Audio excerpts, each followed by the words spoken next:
What you say? Salt? Because salt is good, man. We're Jamaicans. You're going either salt or sweet. Not true? Yes, man. So, other than the salt, was it good? I saw dumpling out there, you know. I was surprised to see dumpling on the menu, on the buffet line. But you know what else I was looking for? Oxtail. But the price, it was out there? You're showing a turkey neck? All right, so we're here to continue with the business of the Jamaica Federation, Police Federation rather, and its 80th annual Joint Central Conference. But we also have some partners. We have our many sponsors. And of course, Live Good is also the anti-violence agency, I would say, in the ministry of, they're doing a campaign in the Ministry of National Security. So I have some questions to ask. And if you answer the questions correctly, then of course, a prize is yours. And we're going to ask that you raise your hands. And I know you're a police officer, so you know law and order. So you raise your hands, and you'll be acknowledged, and you'll get a prize. So the first question I have, name the 2 government agencies which are collaborating with the Ministry of National Security to build police stations throughout the island. Name 2 government agencies that are collaborating with the ministry to build police stations right across Jamaica land we love. All right? National Housing Trust and... Can I get a roving microphone, please? Andy? Is she correct? Is she correct?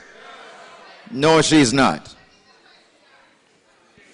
Name the 2 agencies which are collaborating with the Ministry of National Security to build police stations. There's a gentleman in the back throughout the island. National Security and NHT, you're wrong too. What did you say? JSIF and what's your name? What's your name? Retel or Gretel? Answer on Gretel. All right, not a problem. Congratulations, we have a prize for you. Can we get, okay, good.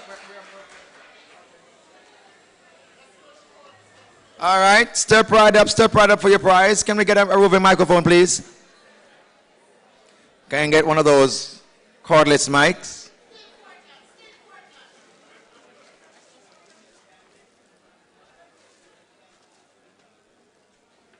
All right. They say still Portland.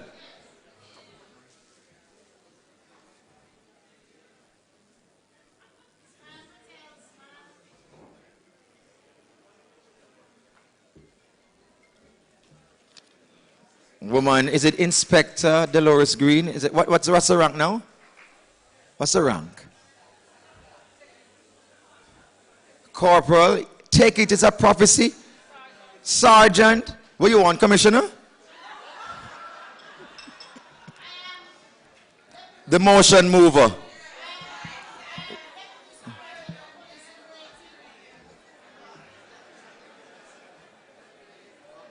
All right. I'm still asking for a roving microphone. We can get one. Deputy Superintendent of Police in waiting. Where are you waiting? In Portland? All right, not a problem, not a problem. They that wait upon the Lord, the Lord, the Lord. Keep that in mind. All right. We have another giveaway, another one. Who was the national security? Who was the Minister of National Security back in, which year are we in now?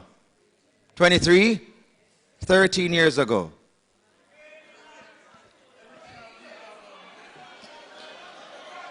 Get anybody?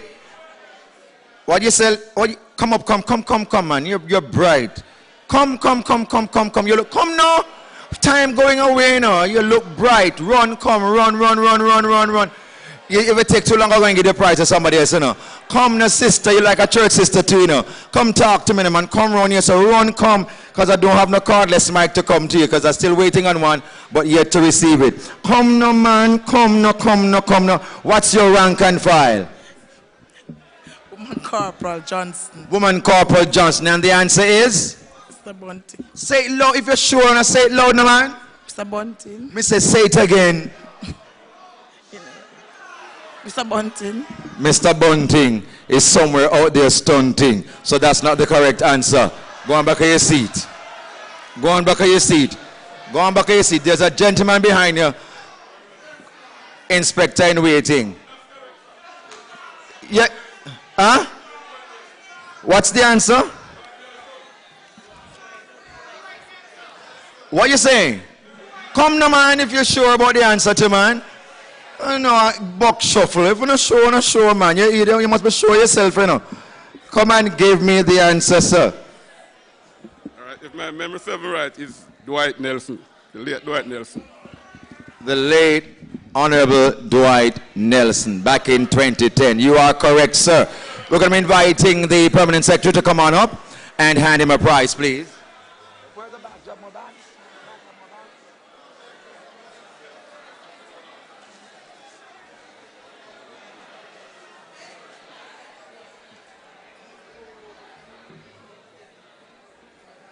All right. Pose for the smile for the camera. Good stuff. All right. We ought to live good. Thank you, live good. Thank you, thank you, thank you, thank you, thank you, thank you, thank you. All right, and we're also encouraging you to go by the various booths on the outside and sign up. NHT giving away houses, not just building police stations. So if you want one, then of course you ought to make your way on the outside. You know, the number 80 represents abundance and prosperity. And that is something that is good. The Bible talks about prosperity, don't it? Which above all things that we prosper and be in good health. And when we broke for lunch, the rain came down. And if there's one thing some people like, is rain. Because they don't call it rain, you know. They say it is showers of blessings. And you know, that go hand in hand with some people, don't it? It's growing it out. But at this time, ladies and gentlemen, of course, when we heard from the chairman of the Federation, suggestions and recommendations were directed to the commissioner, along with the permanent secretary, and of course, the Minister of National Security and Deputy Prime Minister of Jamaica. So at this time, he's coming to deliver to the 80th conference of the Jamaica Police Federation all that needs to be delivered. Ladies and gentlemen, put your hands together and make welcome the Honorable Dr. Horace Chan. Come on, give it up for him, please.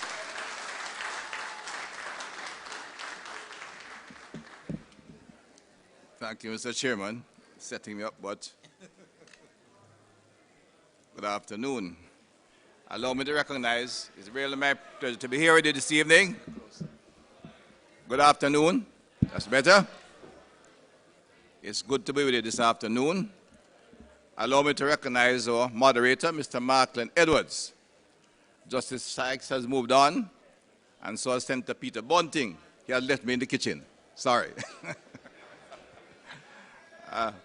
Ambassador Alistair Stone Roof, our Permanent Secretary. Ambassador Alistair Stone Roof, let me get a look at it. That's better? All right. Alert me. Our Commissioner, Major General Anthony Anderson. Of course, our Chairman, Corporal Ron James, the members of the Central Executive Committee of the Jamaica Police Federation, officers of the Jamaica Constabulary Force. In part, I recognize the Superintendent Cameron, who is President of the PCOA, of the Police, of the Officers Organization, sorry. Officer Stubb, I understand that the President of the United District Constable Association is here, and there are several senior officers of the Jamaica Constabulary Force. May I recognize the many sponsors for this event. This is the 80th conference of the Police Federation, and I want to only commend the Federation, but to commend those who have given support, and it was my privilege that the Ministry of National Security could have offered some significant support this year. Members of the media, friends, good afternoon again. I've been given 25 minutes to speak, but I've been given a long list of things to speak about by your chairman and others, and Mr. Bunting. But I have a prepared text, and I will be reading from it. I think those of you that are aware, the Central Executive is aware, that my primary speechwriter is actually a superintendent of police officer who has served me well as my security advisor. So he writes good speeches. But I think in the beginning, everyone who has come up has mentioned how excellent the exhibition and the show 2 weeks ago, Commissioner, at the arena was an excellent show. It showed the modern, efficient, bright young Jamaicans of the Jamaica Consular Force, or law enforcement officers, and it was well done, well organized, and reflected the modern, strong, effective police force that Jamaica needs. I want to tell Mr. Bunting, that was my dream. And there's more to come. It's the beginning of a dream. So, I also want to suggest, that I'm sorry Peter not here. He's my good friend. You know that. But the last time Peter spoke in Mandeville, he gave me the impression of leaving the kitchen altogether.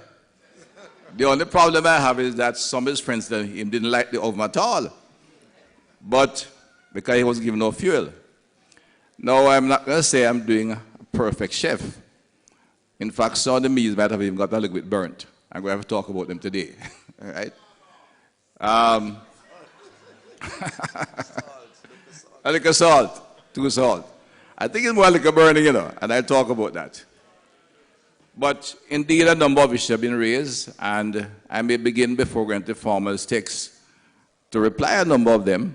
One, of course, is what took place last year, and I may want to make a personal comment, the compensation review and discussion and negotiation. Because before I go into the numbers, I know there's still some pain around the issue, but I had the privilege of working with the Central Executive. And I consider it a privilege because during that time, there were long hours, there were tedious times, and a lot of hard discussion, but they were never contentious. And for me, it was instructive. A number of ways. One, besides building what I consider appropriate relationship with the executive, getting to know each other better, it gave me a deep insight in the condition and the compensation of the police officers. And I'll admit, simple. You think like, I'm aware of police saying my take-home pay is that and that, but I looked at the package, and the starting salary, base salary for constable was under $1 million. $894,000 to be exact, which was below the tax threshold. Right? Not a signal that a professional was starting at that level. So whatever you did, you had to change, and I'll come to that and make a comment on it later when your chairman often said to me, Minister, I need a better base. I need a better base. No discussion. But it was an eye-opener for me to look at it and see the details. And we learned together, and those discussions, I said, were instructive and constructive. I think in many ways it's marked a turning point of a relationship, not just that I'm minister and talk, but we're working together to find a more reasonable answer to the discussion and to the challenge that we're faced with in the compensation. And I really had the pleasure of working with this executive. Now, I know there's an election going on, so I'm not campaigning for the members, but I enjoyed the work with them. From your chairman, I said, would always come and when we long 10 hours, 7 hours, and said, Minister, I need a better base. Or it was Sergeant Duncan, who is as sharp as Mr. Clark with the numbers, I can tell you. Give him anything, and him calculate the numbers immediately. And that is Sergeant Duncan. It was a pretty work with him. All right? And I said, and I'll campaign with that. I will confess, I built a very good relationship with these men and women. I enjoy it. I will work with them all the time. But that's your election there. And you had 3 wonderful ladies. I only want to talk about them. Those 2 inspectors, they are fantastic people. absolute professionals, and it was a privilege to work with them. Tamika, if you don't mind me using her first name, Sergeant Tamika Thomas, the entire team. It was some long, hard hours. They said we have issues coming out. And of course, when we're too tired and we had to take a break, I have to say it, Mr. Murphy, who is a strong, hard worker, but he'd instruct us on the finer points of figuring and relax the mind.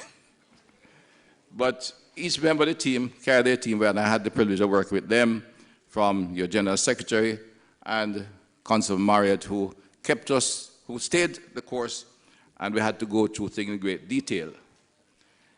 If there was any error or anomalies, what I would say on a serious note is that, remember, the government undertook what was essentially a mammoth task, that is to reorganize the entire public service compensation package.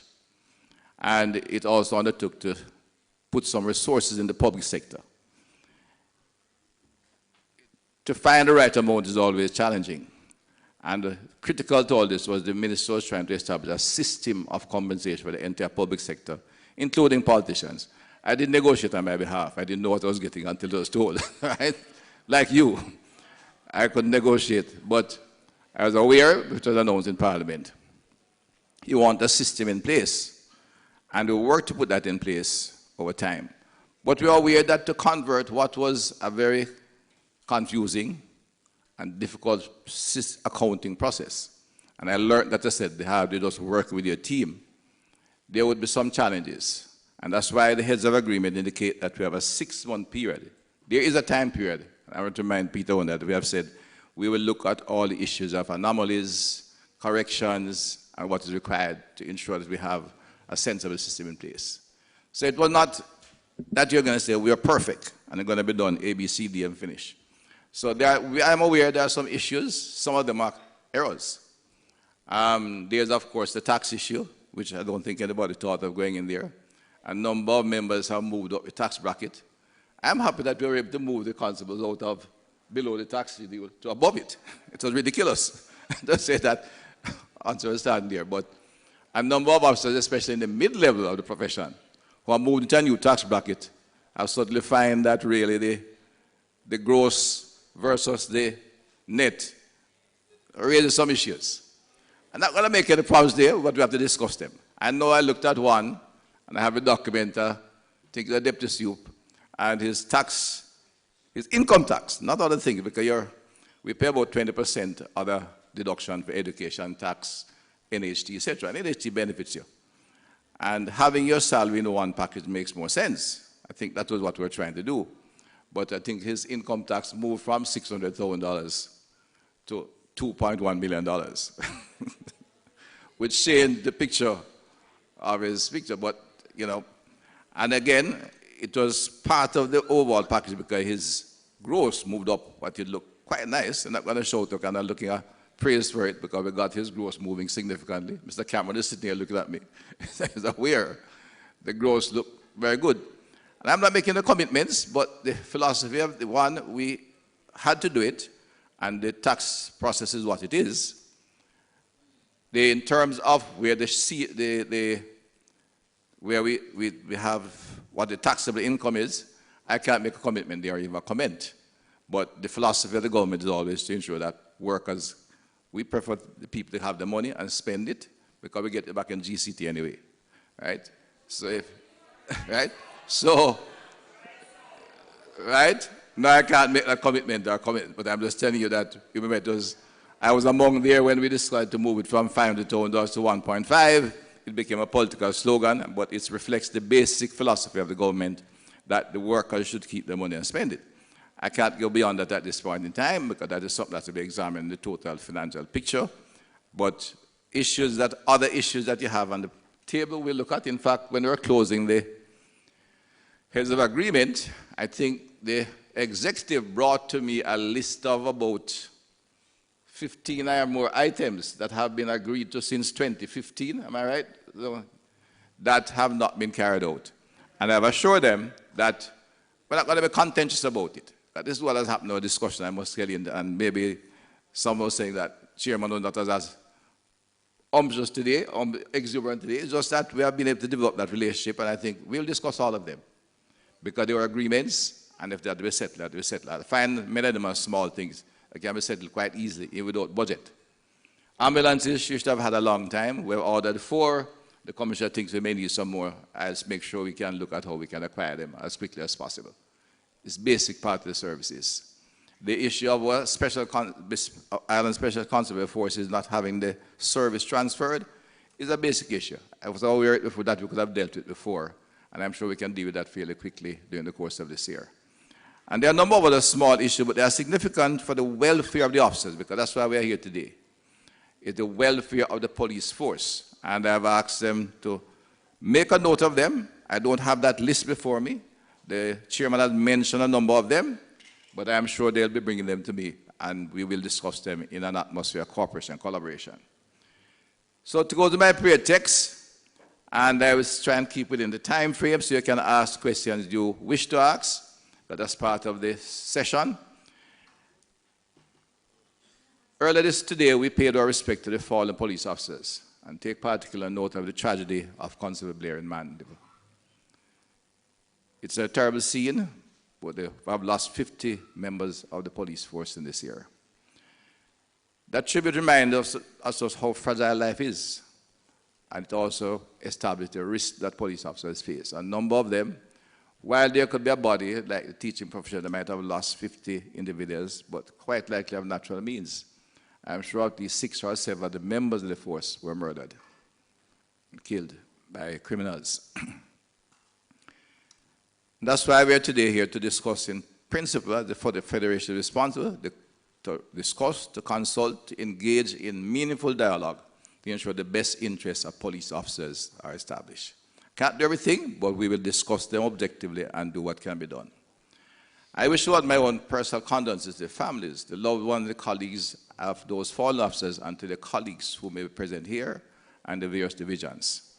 To thank them, although posthumously, for the work they give and the service they give to the country and the sacrifice they made of their lives to serve the people of this country, to serve and protect. It's among the debate what we discuss, because it's the only established public organization in which officers, the men and women, when they leave their home, you have to think about how they're getting back home. If anything happens to another public officer, it's an accident, an incident, a medical incident, have a heart attack somewhere, but no other officer, no other public employee has they face that risk that they may go on the road, and in carrying out their duties, they could be killed. We recognize that, and that's why taking the position we will, in fact, work with the police force to ensure that they have appropriate working conditions. Last year, I had to address the conference virtually. You recall that on that occasion, Jamaica, like the rest of the world, still under the cloud of COVID-19, dealing with many challenges. We have surpassed the global health crisis, and we are on track to meet, in some cases, surpass our economic goals. However, as I have said previously, sustainable economic growth hinges on public safety and good order in our society, which is the fifth primary responsibility of our police force. In other words, the work of law enforcement is the gateway to prosperity. So as the government makes necessary investment and policy adjustments for growth, we remain committed to ensuring the welfare of the men and women of the Jamaica Constable Force are met. Indeed, it is my pleasure, therefore, to join you for this 80th Annual Joint Conference. Conferences and to lay out in a comprehensive way some of the things that government plan on the roadmap for development, digitization, modernization, and, as we say, transformation of the JCF. The force for good in Jamaica, and I mean that with all sincerity. The police force is crucial to the continued and sustainable development of this country. This government has made it abundantly clear that the welfare of the men and women of the JCF is and will continue to be a matter of priority. We believe that we ought to pay for our security, although we work with our partners. Much of this revolves around well articulated, and I've been in more than one occasion, a plan Secure Jamaica, which is comprehensive, and it's a comprehensive integrated approach to security planning, and security is viewed not just as on a broad perspective. 3 of the key principles which it embraces is one, the strengthening of the security forces, namely the police force. We are committed to expand the force to its establishment level of near 15,000. The training was delayed by COVID-19 for some time, but we have acquired the facilities, and I know the commissioner and his team are proceeding to recruit and to train. The exhibition itself reestablished a level of interest, and we hope to have the young men and women who are willing to join and commit to the police force. We wanted a program of development and expansion of the force. The professional development of the force is crucial. That is the remit of your commissioner and his team and the senior officers of the police force, and of course your staff welfare, which is overlapping, but have a lot to do with what we do in the Ministry of National Security and the Federation, which by law has a responsibility for the welfare of the officers and rank and file of the police force. On this basis, I want to update you on a few activities. I made reference to compensation review, and I recognize that there are some pains still there. That's why I said there's still some of the meal might have gotten a bit burnt. And we are going to discuss them. The assurance I can give you, there's nothing on the table that this minister is not willing to discuss with the Federation Executive, whether the President or any new ones that may join. And we can iron out those things. I think that is what we learned in the discussion coming up to the review, that if we sit together, work together, and look at the challenges, we can overcome them and take them on and get them done in the interest of the police force. The system that is being introduced by the government, and I'd speak more to the system than the numbers, is to create a simpler system. When it settles down, you know what your salary is as opposed to 5, 6, 7, 8, 9 allowances. I don't know what the Federation view is, but I didn't like allowances in public sector. Because when those individuals retire and allowances are not pensionable, they retire into poverty. That was one of the biggest challenges we had dealing with out there. It is not yet at a level we could consider perfect and especially all desirable, but you're certainly better off with another base, a better base salary. And that is important for your pension, for housing trust benefits, and a number of other benefits that relate to basic salary as opposed to allowances.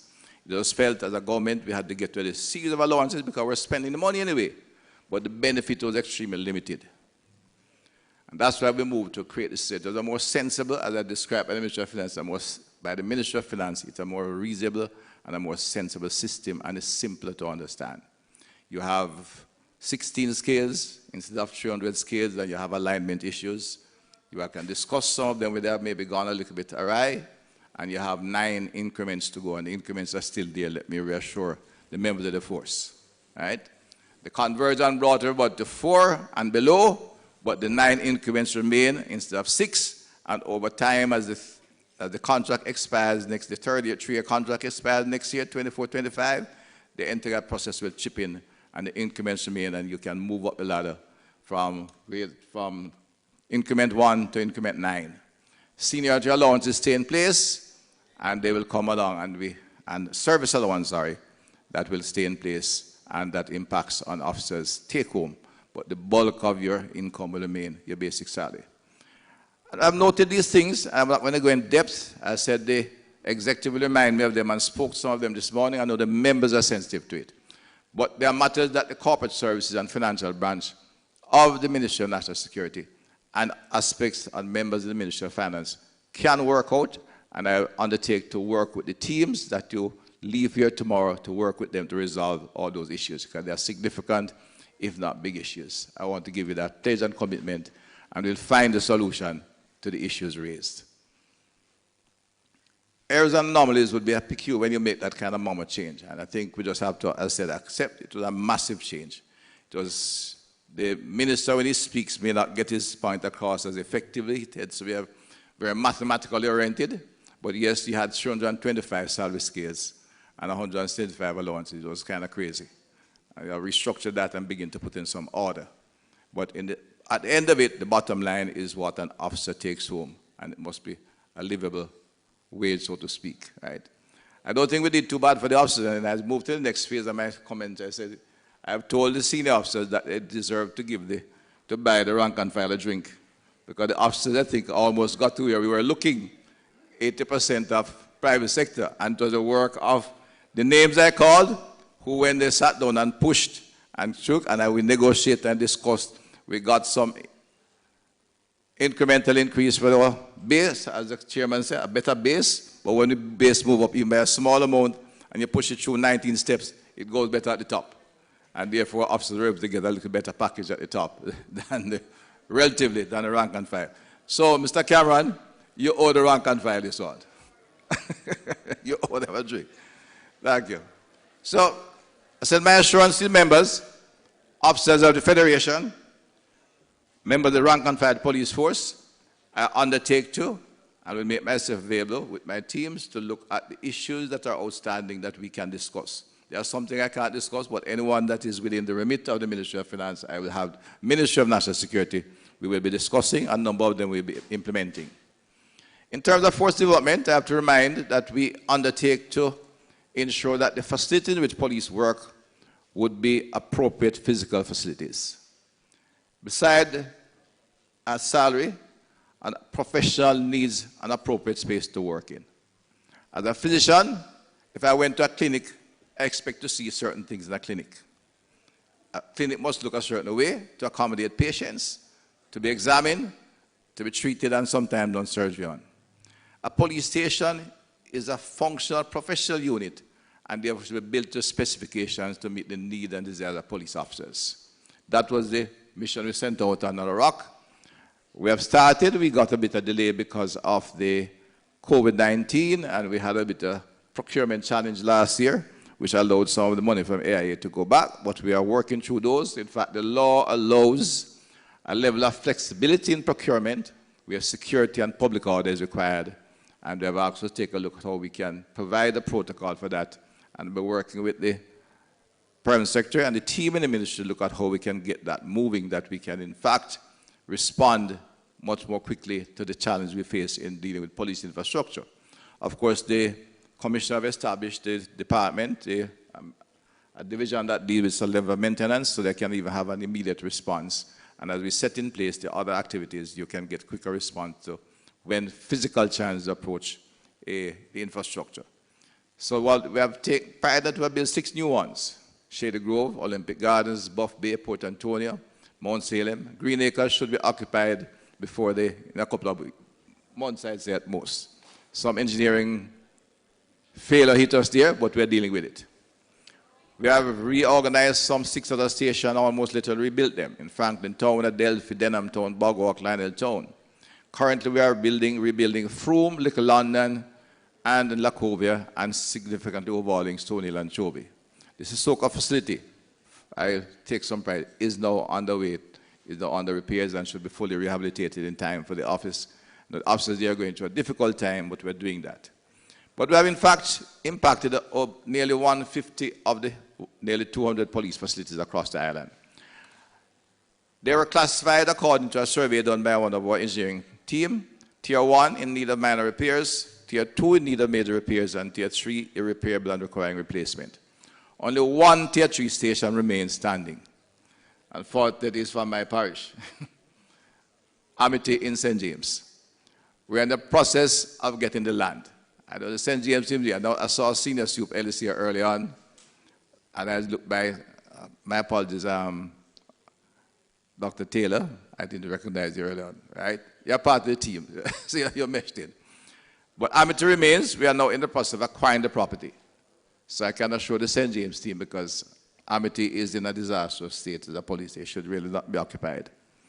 Well, all the other Tier 3 stations have had significant work done, and the work is continuing, and will be working in tandem with the property management and maintenance division of the police department to do further assessment. What I've asked for is to, having gone to all, I think they went to 186 facilities, I guess they're already 270. I've asked Superintendent Lawrence to take a team from the maintenance division and give me a report on exactly what the state of all the stations are. So those we have repaired, those that still need repair, and what tier they're in now, so that I can make sure during the course of this year, some of that area money and other funding from the budget will be used to correct the problems in these stations. The traffic ticketing system, which I'll refer to later, not only has served to dismiss all the rumors about what happened in this fleet, and that the officers of the PSTB have been doing the work. It's one piece of activity I feel personally, I take some pride in staying course to get the traffic ticketing system in place. But it's earning us some money, and you deserve it. You're the ones giving out the tickets, so we have to spend that money. And none of the AIA will be going back this year, I can assure you, to ensure that the stations are in good order. Because the tickets are going out, as Judge Sykes will tell you. In fact, they're about to crowd up his courts again, but we're going to work with Justice Sykes and get that problem out of the way. It's not as easy as said overnight, but we're going to work with him and ensure so the criminal justice system on the front line, the police does the work for public order, apprehending and prosecuting through the DPP's office, but ends up in the courts where the justice system is dispensed by the court's office, and that too has been a critical part of what we do. I have to repeat, although I did it in my budget's presentation, the St. Catherine North Division headquarters is being built. We have gone to tender, and we should be able to break ground for that, and the money is in place, and this time it is going smoothly. We should be able to start building that station this year. Westmoreland Division headquarters also gone out to tender and should be ready to start construction later this year. I've mentioned those two stations for a long time because it reminds me of the procurement challenge we face in dealing with the issue of investment. Because though the two first division headquarters I visited in my career in 2018 with Commissioner, and we took one look at Salman and said, this needs to come down. I went to, with Mr. Griffiths, I went to Spanish Town, and Mr. Griffiths took me to his office, and he was bending almost halfway down to get into the office. And I went back and told Commissioner, you can't keep your officers in this kind of condition. Well, we just finally get there, and their boat will be rebuilt in good order. Police posts will be maintained at the existing station, but a small facility which can be accommodated there. The Montpellier training facility is on road. The Kingston Metropolitan Regional Headquarters is a bit behind, but that's coming on. We have finally found land for St. Mary Divisional Headquarters. And I want to assure the members of St. Mary, I will not be breaking the ground for a police station in St. Mary again. Right? Ground has been broken 3 times for that station. So there will be no more ground breaking in St. Mary, but I hope to turn a key in the door before I leave the kitchen. And we are doing the surveys, and you'll get a new station. The money is there, and as we set the land at Frontier, you should get a new station that you can function effectively in. In the interim, and we have a discussion, the Commissioner is looking to find a location, because what you have there now is not appropriate, but it's difficult to find a place in St. Mary. The Bull Bay station is a bit of an embarrassment. That was straight administrative bungling, but we are on top of it now, and we're going to relocate and build a new station, Bull Bay, the current one in the middle of the highway. I mentioned Amity Hall, Granville Police Station as well, a fire victim, and we are acquiring the property in order to get that started in the course of this year. Cave Valley Police Station has to be rebuilt. That's a special one, I'd mentioned. That will be built to serve the Kingsville Diocese and replace the old Kingsville Station. It's a station I know well. It's an old kind of clay-built station. Those things should be done a long time. I must inform the members, the land has been given to us by the former Prime Minister, P.J. Patterson. It's his family property, and we're going to build a police station and an infant school up there in honor of his mother, who I knew very well. We are making sure it proceeds speedily, so it will be built in honor of his mother, but in the interest of that community, which badly needs both the police station and the infant school. It's not in any way an exhaustive list, but I just want to remind you that we are committed to providing, I said, appropriate physical facility for officers to work in. There are many examples I could give. I didn't travel as much as some of my colleagues, but maybe I didn't because when I went to a number of stations, the conditions of work was just not appropriate, if I put it mildly. Remember one corporal I went to a station who was diabetic. The fridge wasn't working, so he couldn't carry insulin to work. He didn't have a store working either, so he couldn't do anything at work. And he had to drive 20 miles up a hill to get his insulin and come back to the station when he's on duty. And there were many other problems there. I won't mention where it was, but fortunately that station is now being rehabilitated. I saw those conditions, and I said it's not a contentious issue to deal with those. It's more the time than the bureaucracy to ensure that we work effectively through the procurement process. The modernization activity should have been done a long time. Modern policing is risky, but it's demanding. And you need the best facilities to deal with it. Jamaica has a high crime rate. They are smart. Recently, when I referred to how smart they were, someone think I was stigmatizing one of my schools, which I send students there every year. And encourage them, in fact, to technical activity. But a lot of the criminal network in Jamaica are well-resourced. They have money, they buy guns, and they buy equipment, and they are willing to fight, and they kill each other, and they kill others who interfere in the business. Therefore, the police require the best network and all the resources required. The digitization is an important aspect of what we do because it makes the force more efficient, it ensures connectivity, it ensures communication, and gives you the required facilities to apply your knowledge for investigative work and others that is required to be successful. So it is, whether it's the electronic station diary, workforce management systems, the fleet management system, the asset management system, accessible across police stations throughout the island, will be crucial, and we are proceeding effectively on that road. The aim is to ensure that all police facilities will have those connections in another year or so. I know we're at 23, and we're expanding rapidly, and it's one of the commitment of the commissioner, and he has an excellent team within that force. I think beyond my immediate staff, I may be closest to ACP Leonardo Brown, my friend, who heads up the tech division.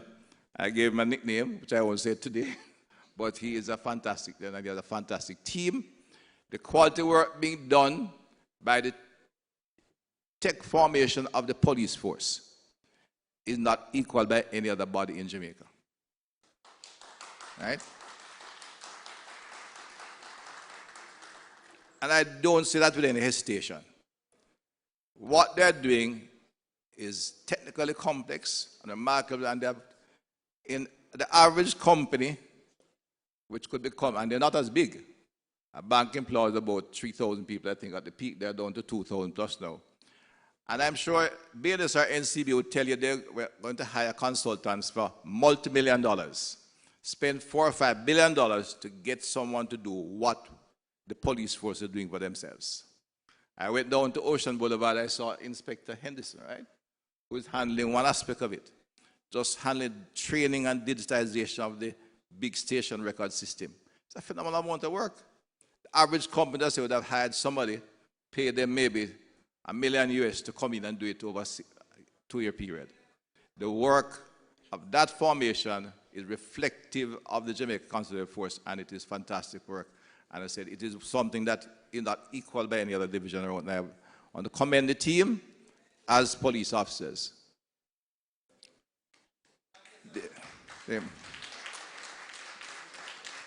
And see, from where I sit, not only commending for the sake of your support for it, but it means a lot to me because it tells me that despite of the difficulty of the job I face, and while, and they say nobody else wants my job, but it is what it is.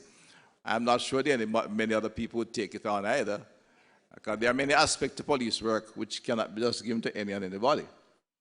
But when I see that kind of work, whatever differences we have on issues, I still feel confident that this police force can get the job done and get on top of the criminal activity in Jamaica.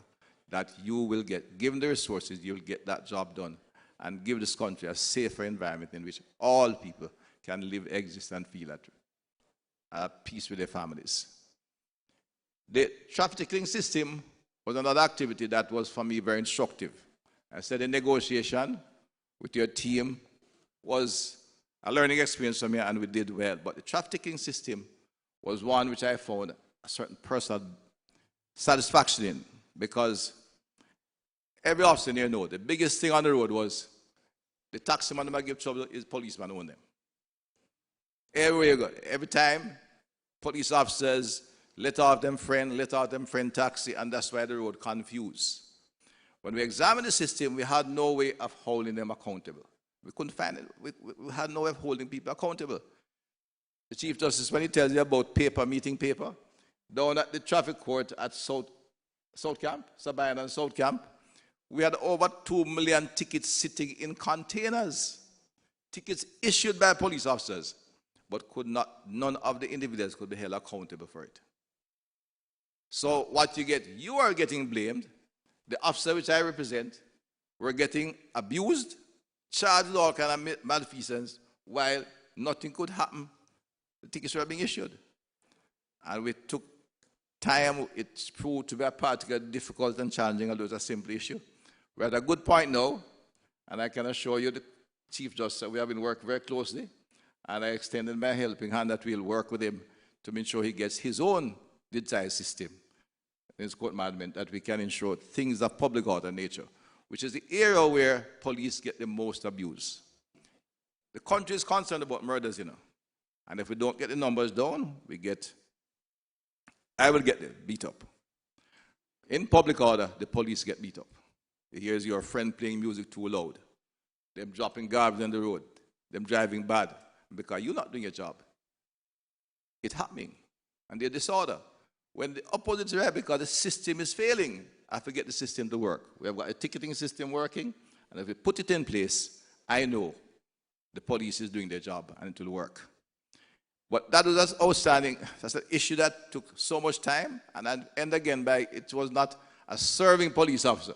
But I said publicly before, and I should tell you as members of the force, rank and file, is a former police officer that gets this thing finally settled, and is currently working with the court's office to get it done. I commend personally our Director of Major Technology Information, Emil Holgate, a former officer of the police force. Right. When he took it on a couple months ago, he came to us and said, Minister, I can identify 21 pain points. We're going to go through them one by one till we got them through the system. And we can now issue tickets electronically, and they work. The tax office get the data.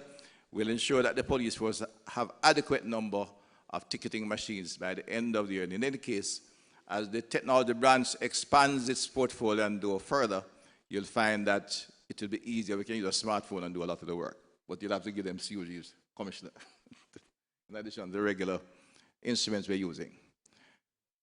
Finally, in the area of technology, I can assure the members that to make sure all of this work, we need a proper command center, what your Commissioner speaks of, the C5 center. I'll allow him to go into details, but I can assure, despite some delays, I'll go back, but with the new administration, we signed off on the procurement yesterday. Today? Yes, yesterday. So that we can proceed to build out a modern command center for the police force, and it will improve your efficiency level significantly as you get there. It's cost, but we think it's a cost we have to afford to give the police the tools required. In your professional development, that's up to the Commissioner and his team, but we know they have introduced a number of things besides the additional training facilities, so we can get more members. We need the numbers. It's pointless for anyone going around saying, put boots on the ground. You know, police officers now that boots you take off the shelf and put here and there.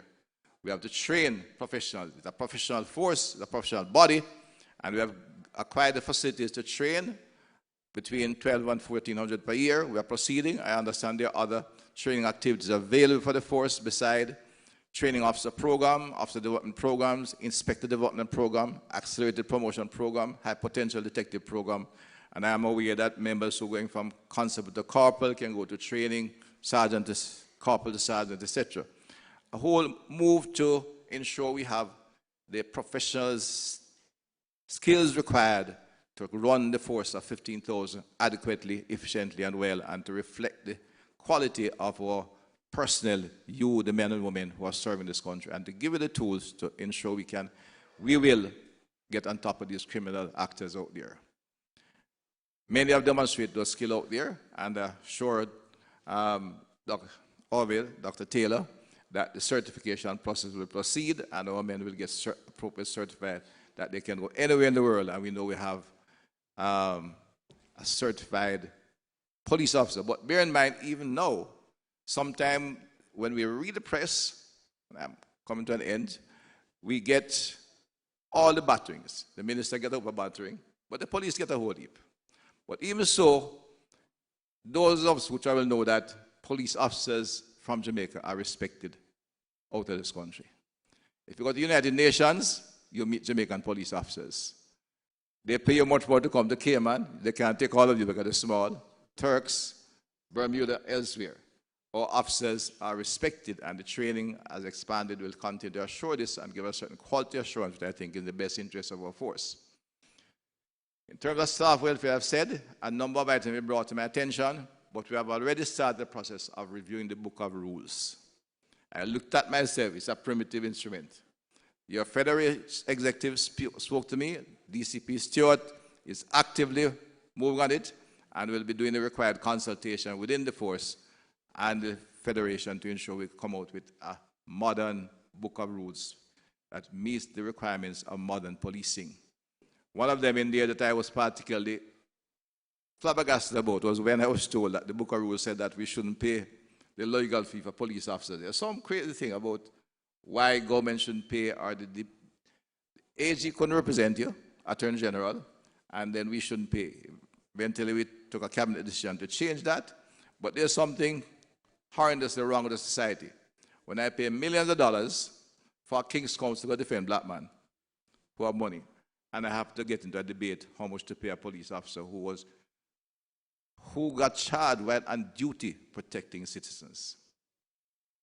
I found that, I said, a major anomaly, and that will be fixed.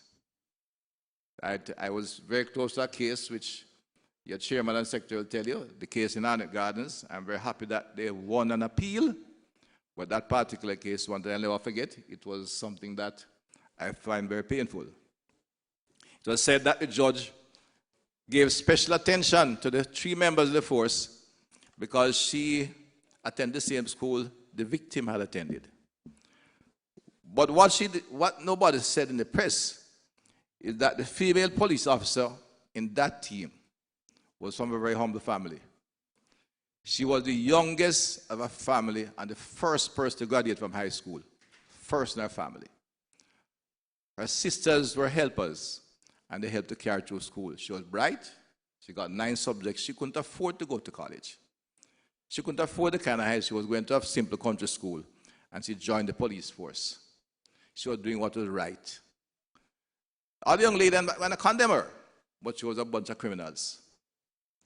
And she was being made out to be a criminal, the police officer, by the system at the time. It was very painful and distressing. I hope she can recover from the trauma she went through, because she suffered significant trauma. I know both the commissioner and the general secretary is in touch, and we're trying to get her the appropriate counseling that she recovers from it, because it hurt her badly, and it was one that was a signal case. Because there's no way, there's just something wrong. The person who chose the right way, both may be poor kids, but the one who chose the right way by going to police force is being converted to a criminal by the system we have. Something is wrong with the system, and we'll correct it. It will be corrected. We took a cabinet decision to provide funding. It's working, sometime a little bit jerkily because of the administrative capacity, but we will continue until we get the full revision. And I know Mr. Stewart will ensure that comes through, and he'll make the appropriate consultation that during the course of next year we'll have a new Book of Rules for the police force. I hope I've gone too much over my 25 minutes. I've given you a snapshot of some of the elements of the change and the transformation that are going on, and how I'm thinking. Some of the change require immediately. So I reiterate the government's policy position that as a country, we must find our own security and pay for it. That's why we can talk about the issues.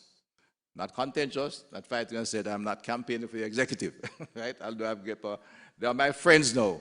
And if you send somebody else come, I'm sure you're not going to change all. They will become my friend as well. We will work together, and we'll discuss the issues and overcome them. We are committed to building one of the most effective, efficient, and professional police force in this region. We need it. We are being challenged by a serious organized criminal network. We will make necessary investment to achieve the goal. We know, however, that you, the dedicated men and women of the JCF, are at the heart of these efforts. I maintain and will continue to maintain an open and ongoing dialogue with the Central Committee of the Federation. I'm confident the Permanent Secretary, Ambassador Stone-Roof, was just come on board, but she came in at the deep end literally and started swimming very fast. I want to assure you. We'll likewise pursue an open engagement with the Police Federation as we work together collaboratively with you, safeguard the welfare of the police officers, and build a stronger, more orderly and peaceful Jamaica. Indeed, I think the team of us, myself, this Permanent Secretary, or Commissioner of Police, the team, and the Federation members, we can come together. We won't solve everything overnight. That's a pie in the sky. But we can implement the practical things that will make life better for the police officers and to give us a stronger, more efficient police force. The government, I want to assure you, is committed to investing in the police force. You are shareholders. I invite you to be part of the planning and process. You are the critical shareholders. All Jamaica are shareholders in investment security, but police officers are like preferential shareholders. And I know some of you in the business understand what preference share mean, right? And if you don't, ask Sergeant Duncan, he'll explain to you. It carries a special place. But that's how we view it, and that's how this government and this minister views the police force. It is necessary part of the investment of government. It's not the kind of thing we can avoid and refuse to do. But the men and women of the officers of the force are the crucial element. Yes, said are preferential shareholders, and together we can build an effective, strong police force that can deal with the criminal elements in this country. They're not smarter. They're not better, brighter. They may have more money in one context, but we are on the right side of law and order, and we will overcome and win this battle against criminals. Every one of you in this room, I know, want to live in Jamaica, raise your families, and have a peaceful time in the country, in the society. And we'll work together to achieve that objective. I wish for you a very productive conference. I look forward to continuing the critical partnership of the Central Committee and the leadership of the Federation that will emerge at the end of 2 days. I'm fully committed to serving with you, advocating for you, and the best interests of the force, the nation, and the country. I thank you very much. Officers.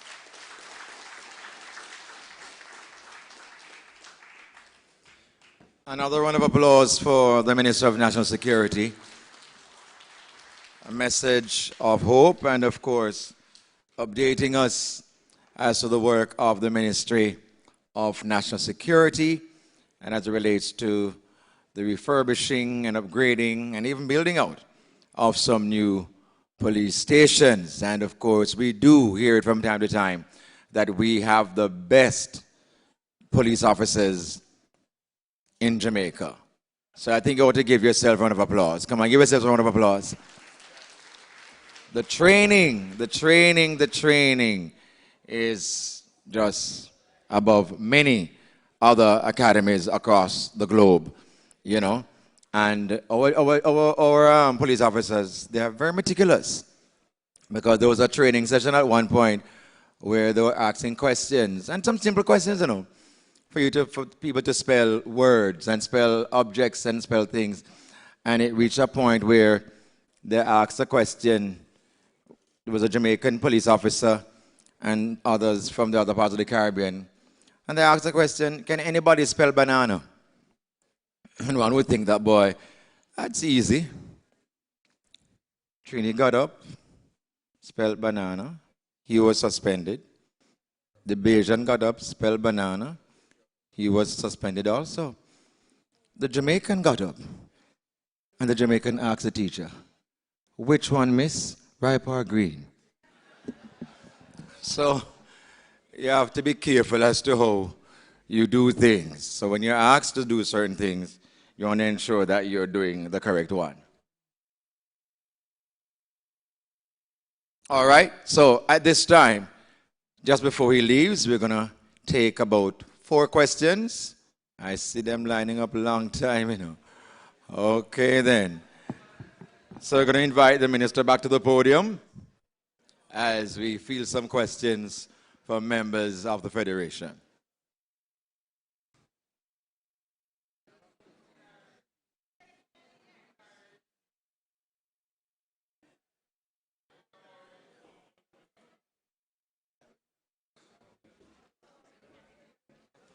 Thank you. I won't concentrate the question because I was with you last year. But what I'll do, I'll keep my answer short and to the point. I don't want to keep you way beyond time. Commissioner yet to come.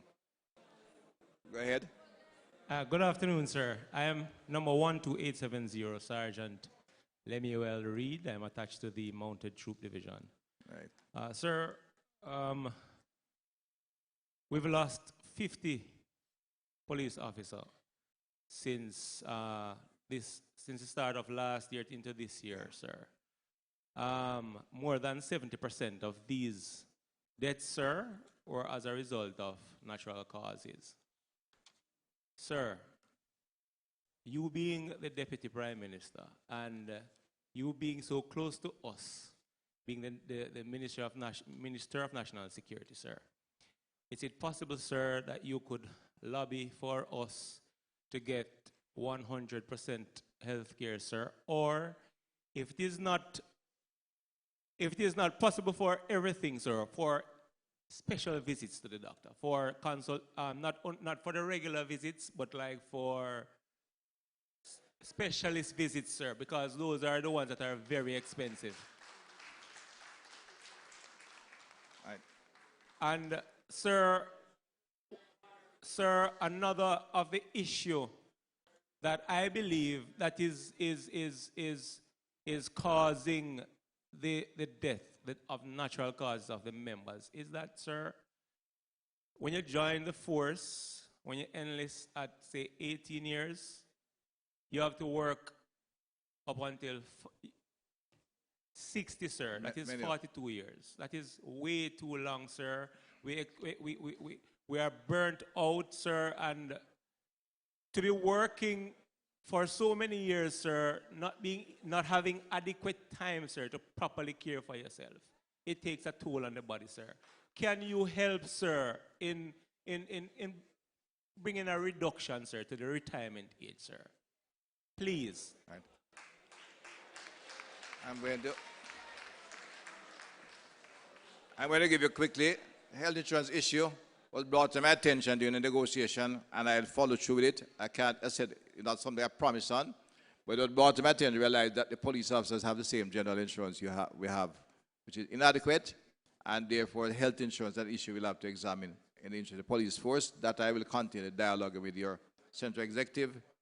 The retirement issue is one which was on change recently, but I think that the issue of the nature of the work of the police force requires some relook, and again, I will certainly raise that issue. Where you come under high pressure work, which it is, we have to examine that, as well as to look internally if we can get your appropriate health insurance program, and to look at how we, in fact, have greater level of internal activity for better wellness, so to speak, in the system. But both things go together, but I'm not in any way about this retirement. There are other services which we just looked at when you're under this kind of pressure. A small thing the made up, which we'll look at last year, the officer who was writing it up resigned. We're going to see if that we can re-examine. I think Superintendent Wilson reminds me of it all the time, and is working with the Commissioner Office to see if we can reactivate that, which will give you better response. But the 2 points you have raised, sir, thank you for raising them, and I will pursue them.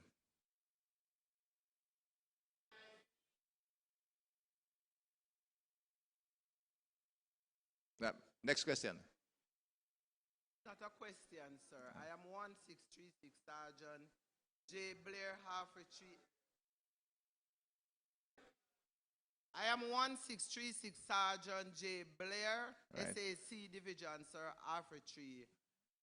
It's not a question, it's concerns. I work at the lockup, sir. This morning we had 161 prisoners. The lockup is gazetted to house 90 prisoners.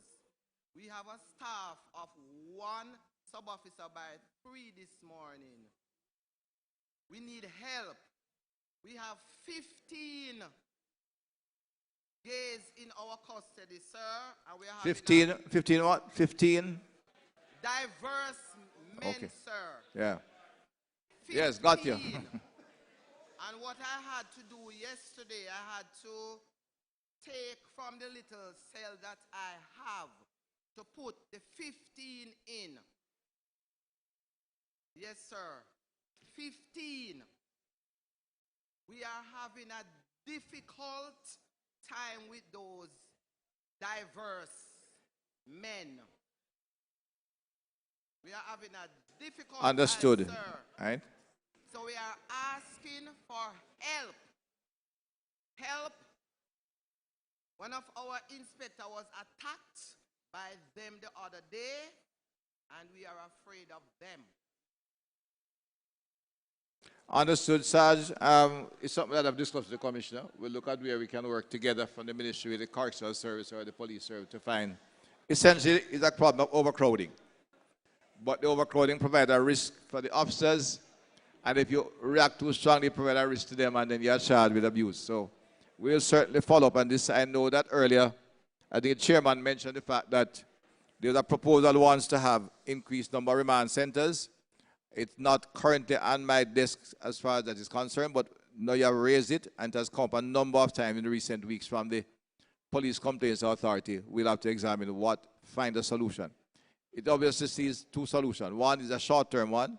We may need additional lockup space and make sure all the lockups are in good working condition. And secondly, we have to look at how we can phase out, as requested, to have more remand centers that will take the pressure off the police. As also, sir, we have some animals in the jail. Rats. We have cats there, but the cats are afraid of them. And as also, sir, we have a lot of chinks. Chinks. And we need help, sir, by the arbitrary lockup. We need help. Urgent help.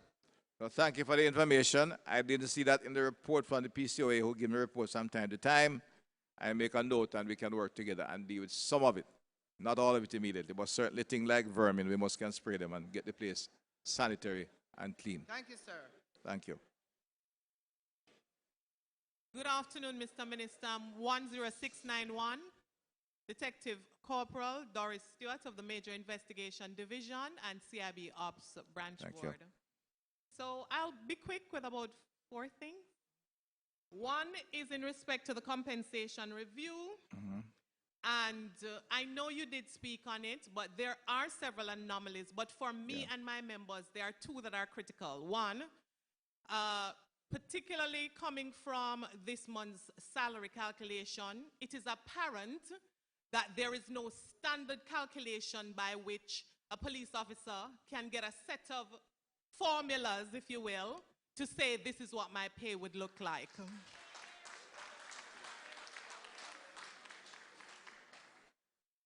It therefore lacks transparency. It lacks accountability. We don't know if we're correctly paid, and that is something as our minister we'd want you to look into so that JCF Finance will be able to provide us with an absolutely mathematical, empirical calculation to say this is your salary. We need your intervention on that, sir.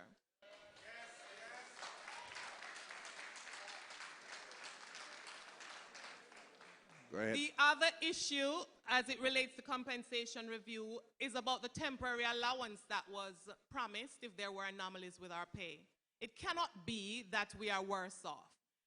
And the other day, also in May, a lot of persons experienced varying degrees of an increase in the income tax. Not just income tax, but tax in NIS, NHT. A lot of people didn't pay attention to it, and education tax. And of course, the pension was taxed. So you found police officers going home, you get a nice gross pay, but when it comes to your net, you are absent about $60,000 to $80,000 between the rank of constable to inspector, and that is just absolutely not okay. One of the reasons is that when we collect the money, there are persons out there in the informal economy that does not pay income tax, who do not work as hard as we do, and when we go into the stores, we have to pay an additional GCT on that. So I'd like you to look at it. That is one. And 2, I am suggesting that a very easy way to fix it is to have your cabinet have the threshold increase beyond 2 million, 2.5 million. Thank you for your comment, the Sergeant. Would you like to, not yet, sir. Okay, all right. Would you like to take them one by one, Minister, or? Well, this one is a broad implicator. Just a quick answer. Yes, I'm looking at the problem already because I know that there were some significant anomalies and errors in this. Some of it is errors. In fact, errors come from the fact I don't think Mr. Kuhn has enough, and the ministry has retained enough experience on finance, which reflective of the need to do reviews of all our. I'm saying among the challenge we have is just having the body of people, the number of staff to go through all the details required in the last 3 months to get this thing right. But what you have raised, I've looked at. I have before me, in fact, two samples.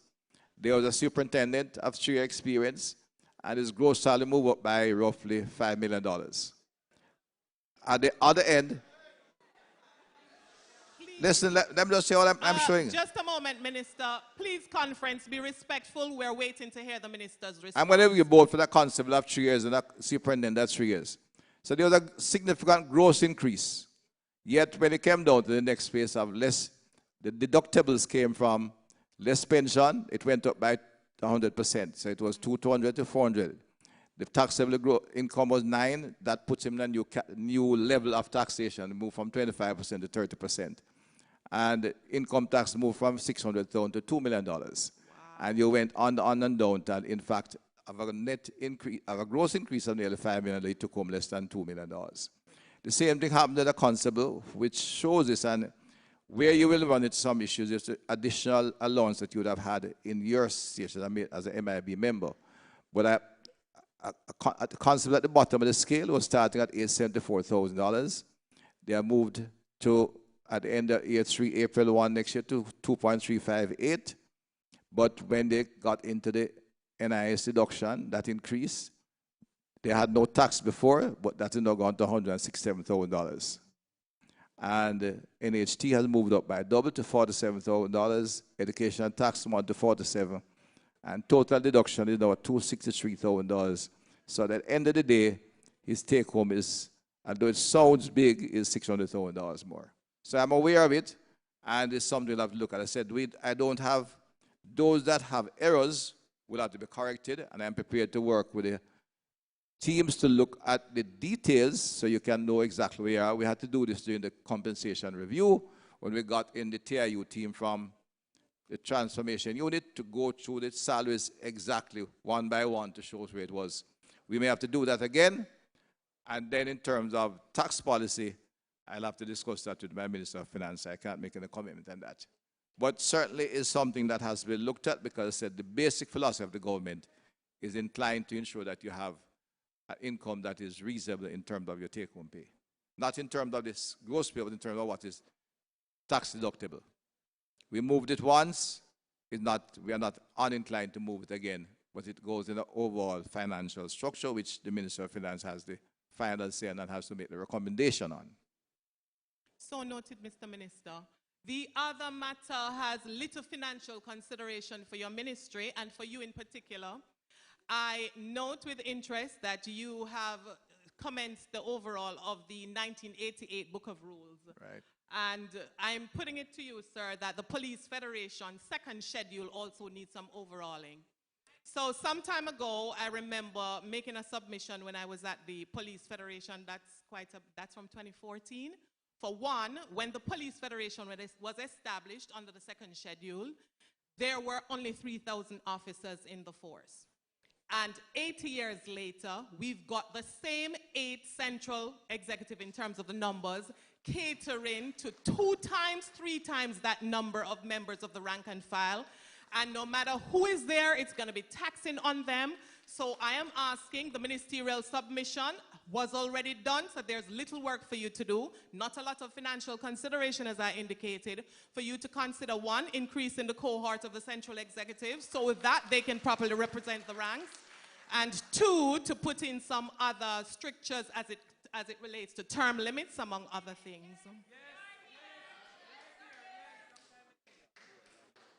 Next question for you. The next thing is, in this very innovative and technology moving as quickly as it is and across the world and across policing spaces, the contemplation is that AI will become very, very relevant in our policing solutions.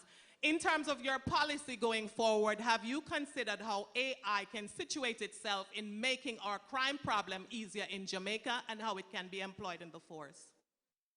Thank you. 2 questions very quickly. Yes, the Book of Rules we are reviewing, and the question of the schedule, I'll be advised, it seems to be an easy one, and I don't mind getting some easy questions. I can give you an easy, I can pick a low-hanging fruit and get some points for it. I need points, Taylor. And AI, yes, we have discussed it. It is an area, I said, that the Commissioner may speak more on, because the police is very keen on this application. That's why the whole technology formation, which is close to MIB, was established, and we expect it to play a critical role going forward. I said, to provide the police with the tools required to deal with the quality criminals we have in Jamaica today. Thank you for those two questions. Go ahead, sir. Good afternoon, Minister. I am number 13778, Sergeant David Bogle from the St. Catherine South Division. Sir, I have about 2 questions for you. The first one has to do with the fallen colleagues. From last conference, as was stated by Sergeant Reed, the first person, we have lost 50 of our members. But yes, I would like to skew it differently. Sir, when you become a police officer, to your family, you are the breadwinner. To your immediate family, to your extended family, you are a hero for everybody. Every single issue, your phone gets ring because you are the police officer in the family. Why am I saying this? Whenever our members die, the question is asked, is the member on duty or off duty? And I think that it is disingenuous for us to be asking that question, because it is a crap out to save the government monies and to not give monies to the estate of the members. Because check it, if we're looking at the rank and file, there is no rank and file member whose salary is $14 million for the year. None. From constable to inspector, absolutely none. So I'm saying, if you're a member of the constabulary and you're killed or you die of natural causes, there is nothing should be asking if you're on or on duty to give you $14 million or 1 year salary. The question is the member a police officer, full stop, pay the estate the $14 million. So my question, sir,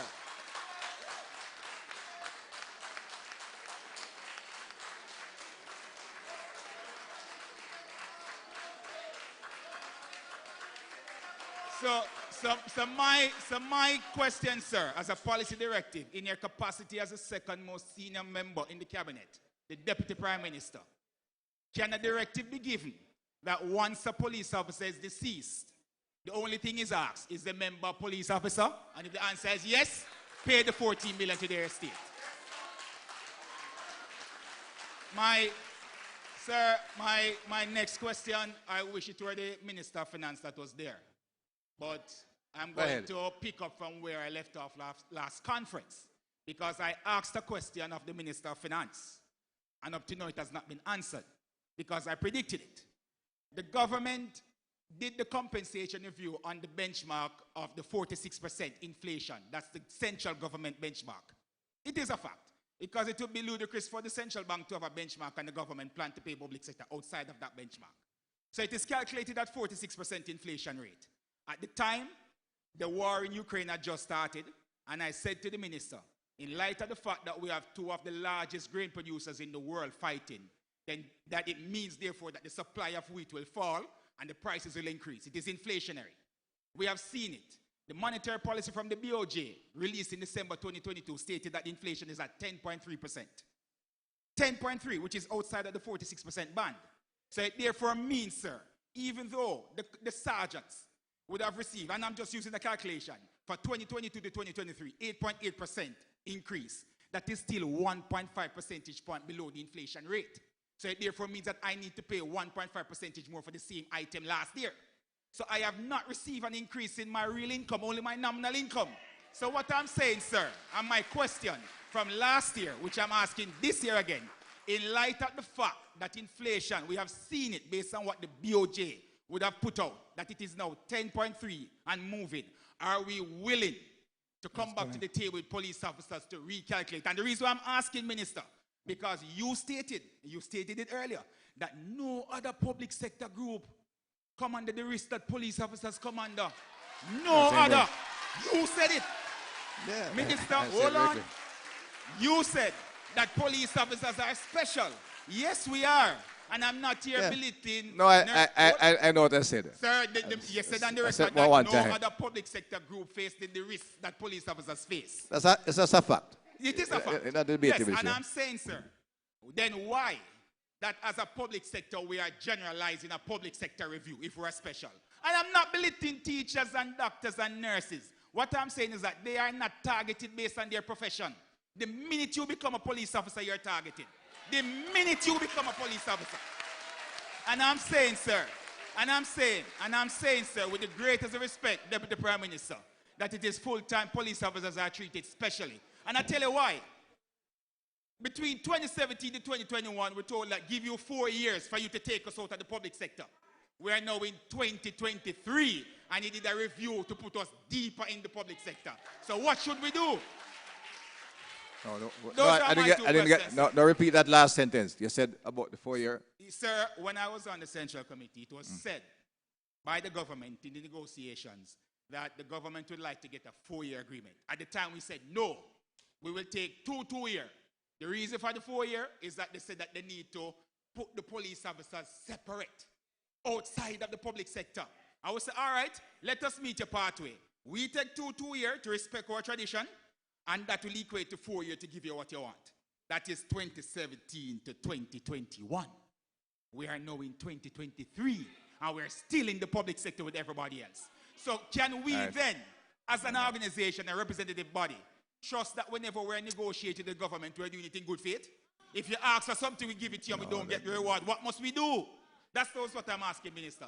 The third question is not mine. It is from a member, but she sat down, so I'm just going to say it. The Medical Services Branch at the National Police College, they have a suite of services that they offer, physiotherapy, etc. What we're advocating is that it is in Area 5, Spanish Towns, the training school. We have police officers from Negril Point to Moran Point. What we need to do is to have the Medical Services Branch being decentralized. So you put one in Area 1 so that the member don't have to travel 3 times from St. James to come to Spanish Town for physio. You put one in Area 3 so that, you understand? You can't have everything right in St. Catherine, Spanish Town when you have 15,000 police officers. That's me. All right, quickly.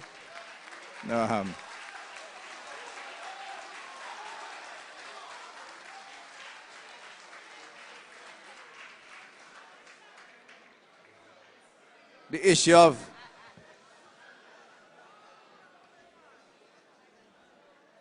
now you have asked 3 questions.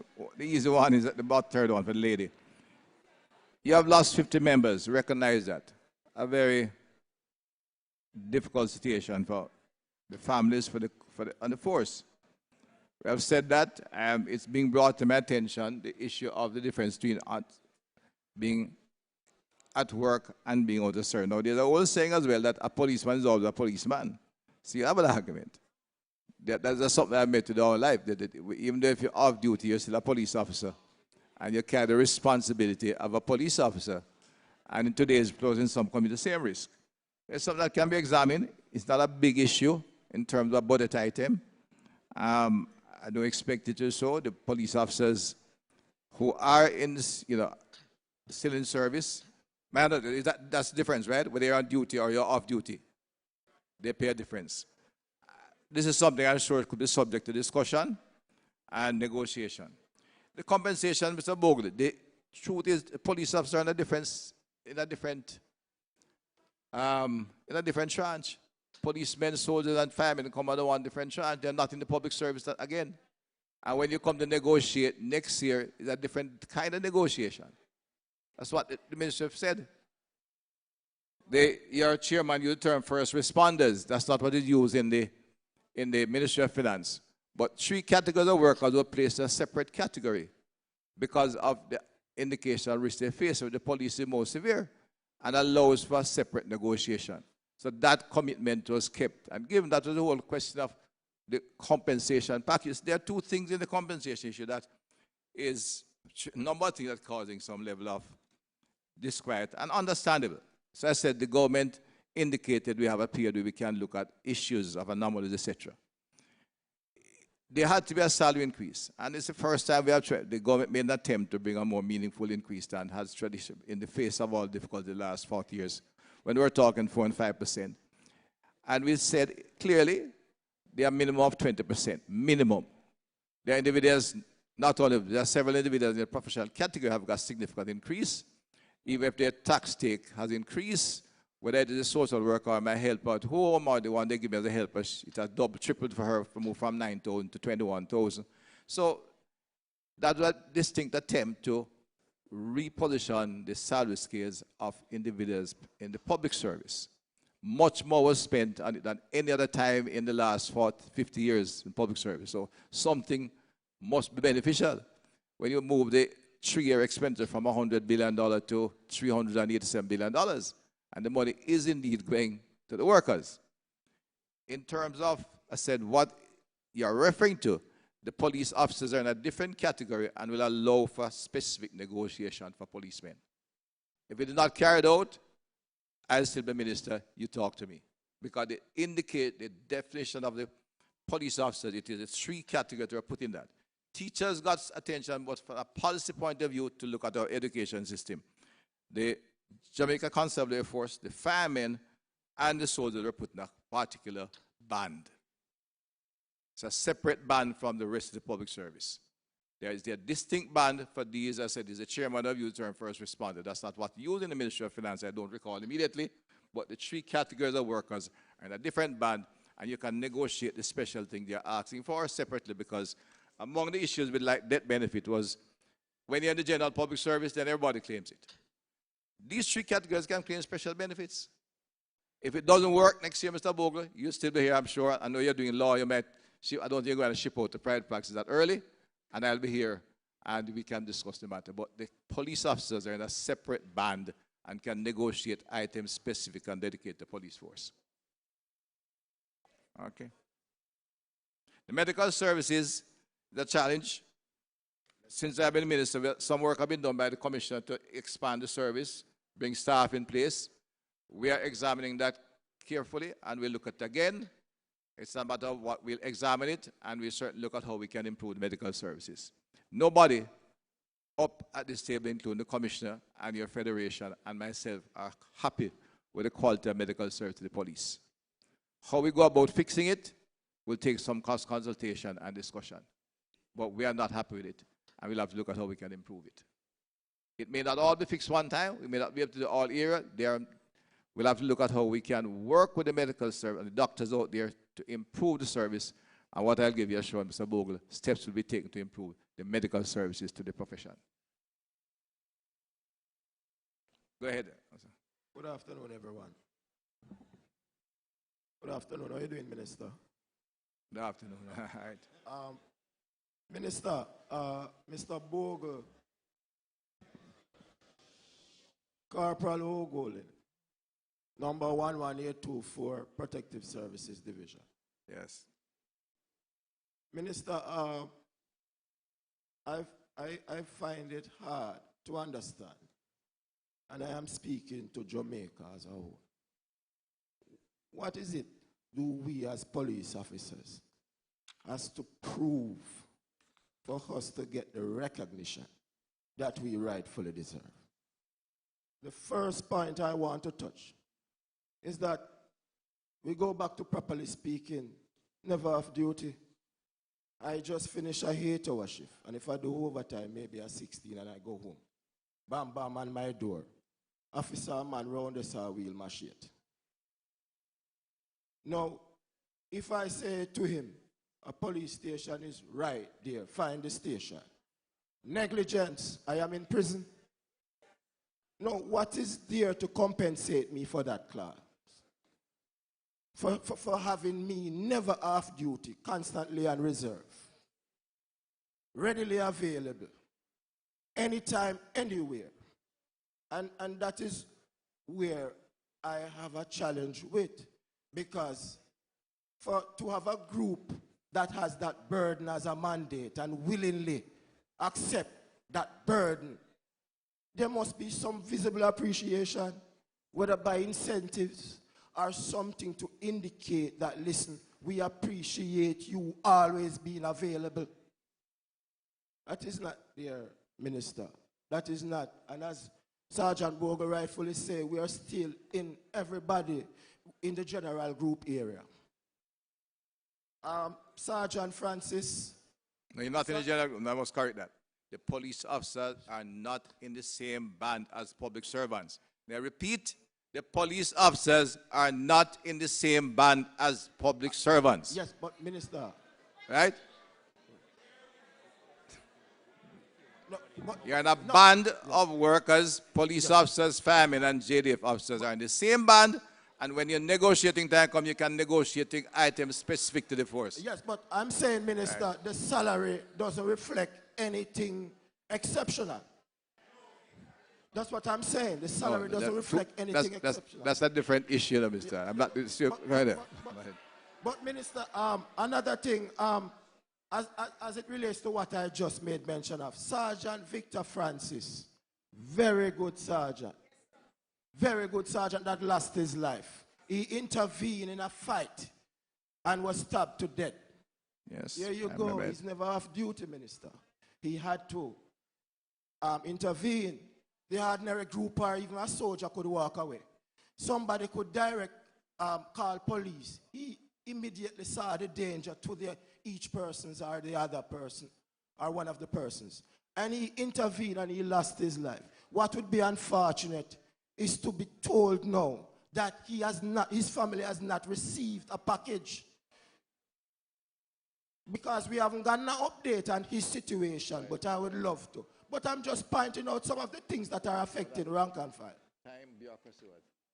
He's received the $14 million in his family. Yes. Yeah. No, I don't understand what you're saying here because Mr. Francis was actively at work. No. Well, he was working when he intervened in the fight.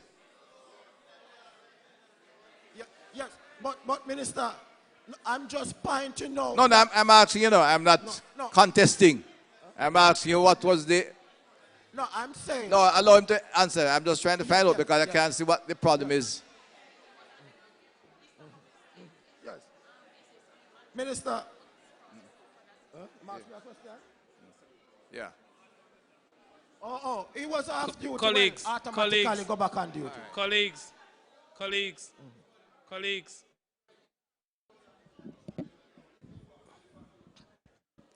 Mr. Golden, from the death of Sergeant Francis, he was immediately placed on duty. All the reports have been done. Yes. But so the simple fact is, having intervened, the reports were done, there is not an issue there. All right? No, I am talking in general, I am saying the compromise. That's what I'm talking about, The compromise. And we are not a special group. That's what I'm saying, and the bureaucracy in terms of members, family, getting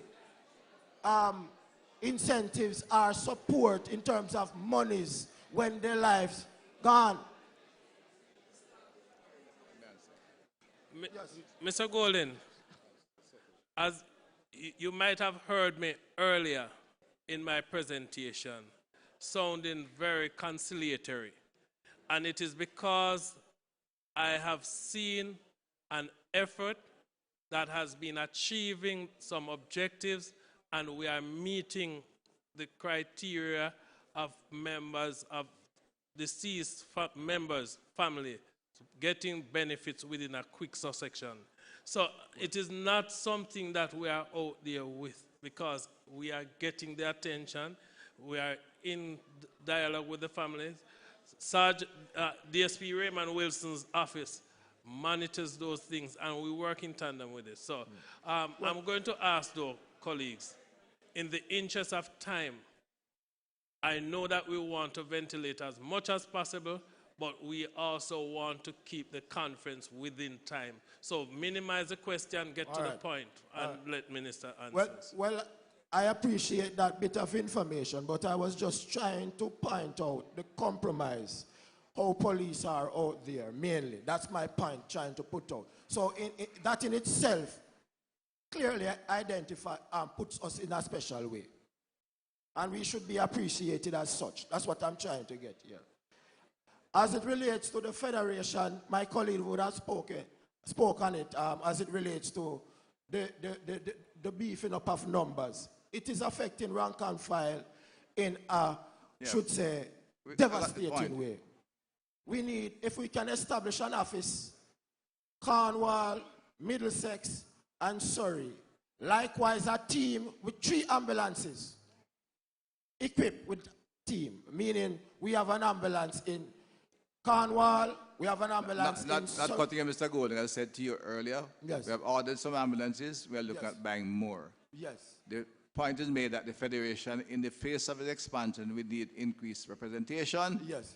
The object of the government, I've told you already, is to work with the police command to increase the number, not just to 12 or 13 rating, but to 15,000. Yes. So they need to be looked at that. Yes. We have not ignored the call before it was said before. The issue of policemen on duty, Sergeant Bogle raised the issue. I said, there's an old saying, policeman is always a policeman. Yes. What I will say to you, use the term, which is of the, and I say it's of old order. The government does not do incentives. We look at what the police work is and would like to give you a salary that is fitting with it. And I'm saying to you in a band that we can negotiate that.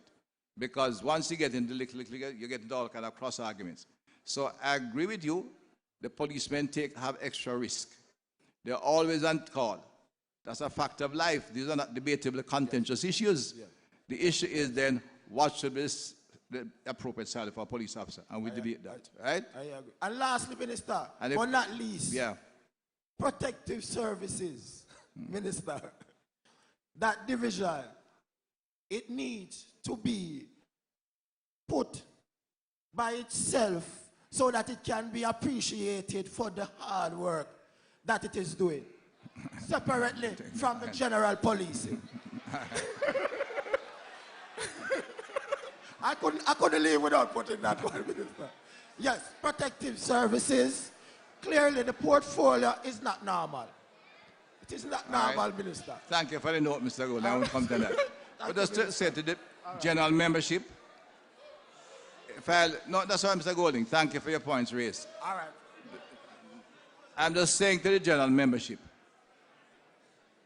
we are not in a contentious mode.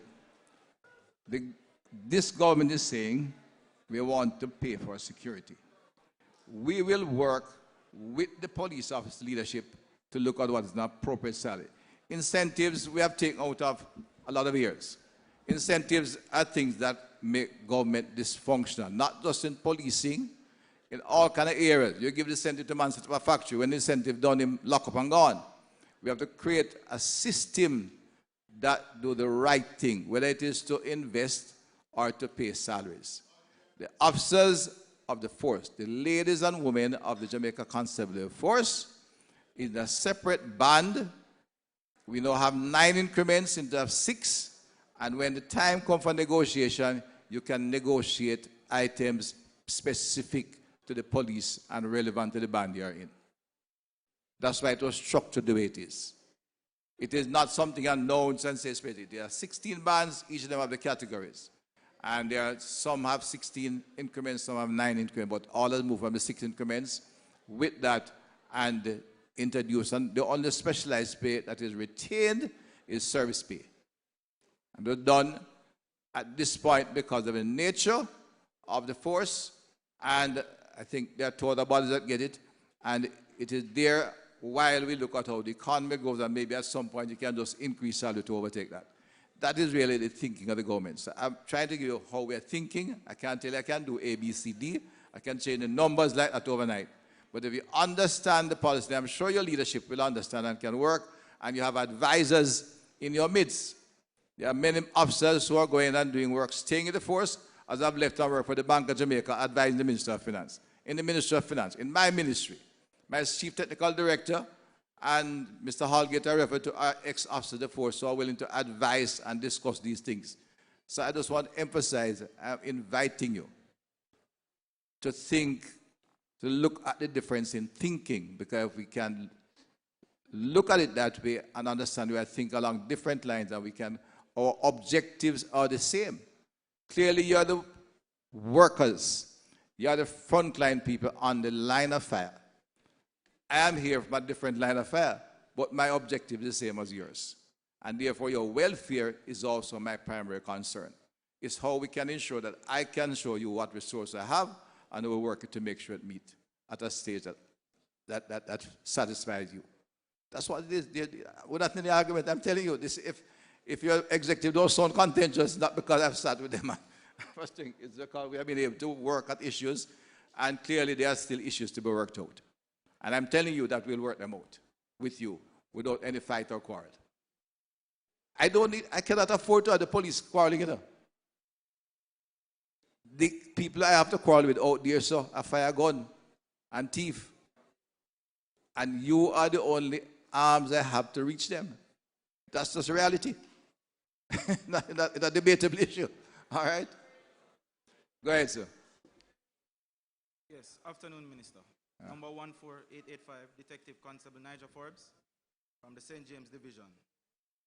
Question I have to ask, are there any plans in place for a forensic laboratory to be placed on the western side of the island? No, in a forensic laboratory, what? To be placed on the western side of the island. No, you really don't need more than one forensic proper incident on the island. You need proper crime scene management equipment and the vehicles to do it. But the forensic lab, the forensic institute in the corporate area serves the entire Caribbean. You know, it's an excellent institute. We are now doing the autopsy suite. We may need another autopsy suite, but it's a pretty expensive and complex, a proper autopsy suite. And we have to look at that carefully. But you don't really need more than one forensic institute in a country the size of Jamaica. As I said, it country serves the entire Caribbean in some areas. Just a suggestion, Minister. Yeah. No, I'm not in any way, as I said, upset or content. So don't think I'm not being critical of you. It's a good question because you see sometimes what happens. But what you do need is we need maybe additional officers trained in crime scene management, and they need equipment, and they need the vehicles which are properly equipped. Because the vehicles are properly equipped. Forensic vehicle is almost a lab. So it can store samples properly, get them to the institute in good order, and get the fix. But we have an excellent forensic science institute, and the new autopsy suite is quite, as I said, a complex and excellent autopsy suite, which will be a source of almost training and study. So it's a good question. We are advancing the process of forensic science because we need it for the force. I know they have had a lot of conviction recently. I speak to Superintendent in St. James in particular, using DNA. But forensic science is what is going to protect, is going to give the police a tool to prosecute more of the criminals and protect the society. Also protect the officers and witnesses. I know the informed for dead culture is out there, but nobody wants to talk. Or they will tell you something, but they want to come to court. Yeah, I was saying I wasn't finished. Yeah? So yes, Minister. We have work on forensic science. To save time and money, because each division have to leave from over the western side to Kingston, which is in turn going to cost the government money and time. Let me finish. Now, if a laboratory is placed on the western side, the turnover in terms of cases going through the system would go faster. That's one. The other suggestion is in that same complex, a medical services branch could be placed there, as also a CFCD laboratory. Because when you are investigating a crime that involves technology in terms of phones and laptops and stuff like that, and you have to take it to the lab, and the time span to get back, that in terms to help to solve the case, it takes a very long time. So that's what I was suggesting. No, thank you for the observation. And I said I'm very happy with your interest in forensic science. I'm telling you from a purely, I'm not going to speak from both the minister's point of view, the professional point of view. We don't need a second forensic lab. We can't afford it. It's a very extremely high-cost equipment. What you see as labs in this hospital is what you would call is chicken feed something, right? And the autopsy suite, when you go there and as an investigator, you should pay a visit. It's not another funeral home kind of activity like we store the bodies in. It's a very specialized area for handling a product of criminal activity, which have all kinds of specialized requirements. And the same thing, you don't, for the size of the country, you don't need one, but you do need proper forensic equipment in terms of vehicles that carry samples from here to there. And I'm not speaking as a minister, I'm thinking as a scientist. Jamaica does need more than one. And the current one not only serves Jamaica, it serves the entire Caribbean in some aspects. Because that's how forensic science is. So, but your interest in it is, I appreciate, and you should take a look, and you should maybe spend some time look at the current lab, which Dr. Mott and the team will look at. We are looking at training some more forensic pathologists, and when the new autopsy suite is completed. But we could maybe look at having a small autopsy. It won't be as good as the one in Kingston, but somewhere where you can store the bodies for at least 48 hour period without getting any damage to them. That's the problem with the current funeral homes. They can't be used. By the time you dialysis freeze out the bodies down there, you have to defrost, and it damages the evidence. So that can be looked at, but in terms of forensic institute, the DNA storage alone is a huge amount of money, and it doesn't need to be duplicated because it can store Jamaica plus the Caribbean plus Latin America in that data storage center. All right, sir, up by Montego Hills police station, Yeah. the spot of land beside the station that was designated for Mobile West, Yeah. Specialized Operation West. Are there any plans to get that? Yeah, the engineering, the architectural engineering work has been done. The first contract, which is what goes out. So you could say work has started, but it's not visible work. A company, I think, called APEC got the contract, and they're supposed to be concluding, bringing that to conclusion this year. So later this year, we can begin to look at going to tender for contractual work. But that's a critical part of the expansion for the force. We need it badly. It now costs a fortune having officers living in less than appropriate conditions. It costs a fortune to have the officers, extra officers in Montego Bay staying in all kind of places. We're going to get it built. All right? Thank you. Thank you. Good afternoon, sir. Good afternoon. Number 9626, Constable Lennox Sterling, Manchester Division, Christiana Police Station. Just a follow-up on what Sergeant Bogle spoke about as it relates to the decentralization of the medical service branch. I know that the Commissioner of Police could allude to this, that whilst I was in the JDF, each battalion of a medic at each section and each company, they are trained at JDF. And since the expo that we saw the other day was something like the military tattoo that I have been seeing over the years while I was growing up. And then there were some police that was sent to the JDF to be trained the other day to become officers or as officers. Then I'm saying that like at Christina Station, 2 persons from that station could be trained as medics so that they can work in that area. In a larger station like Mandeville, you could have 4. You have Asia, you could have 1, and things like that. And those persons could train, and then you have in-service training, continue to train as medics, and then we will be the persons who will assist persons down in that area. And it could be done in Montego Bay, it could be done in Falmouth, it could be done all over. Just a suggestion. No, a reasonable suggestion may not be able to apply it as you have described, but as I said to you before, we're unhappy with the quality of medical services offered to the police force. Therefore, we'll have to examine how we can fix it, if not wonder, but begin to fix it, right? And the question now, So sir, since the transition from the regular working system into this 40-hour system, we have had some itches or glitches going on, and the officers, gazetted officers are being paid some temporary allowances. Why aren't the rank and file members paid this temporary allowance until this glitch is sorted out? All right, I can't give you an answer on that. I am aware that there's some officers were offered temporary allowances. I will certainly follow it up here to see what is the problem. But you're referring to allowances for officers who have not benefited from the review of the compensation. Sir, whose salaries is below what they used to get. As I said to you, there is the first thing I want to assure you, I said the commitment of the government what nobody should be worse off. Any officer whose pay is below what they were getting before must be examined, and the steps necessary to correct that problem is corrected. And when it's corrected, they must get the money that he was owed.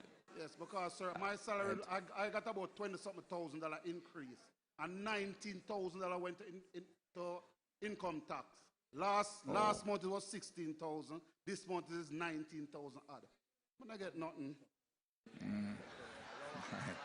So until these things are working out, I am asking you, sir, for us to be given the temporary allowance that officers what we'll examine, the allowance that the officers received, they're actually below what they were getting. I think some of that happened with a number of them. So the temporary allowance, even if you have $5 heads, the minister going to tell me that you're ahead of what you were before. But certainly what you have told me, there's some injustice, and I'll be willing to look at the numbers and then we move from there. All right? I'm trying, if I'm not as emotional, I have to be I try to speak to you as frankly as I can. I don't just tell you a nice thing and leave you. I want to do something that's practical. I said, where you are, although it is $5 or $6 ahead, they're going to say it's ahead. But it's still there's a level of injustice we need to examine. And I will look at the numbers with the Federation. You, sir, all right? I think that's the last question. All right, one more. Good afternoon. All right, thank you.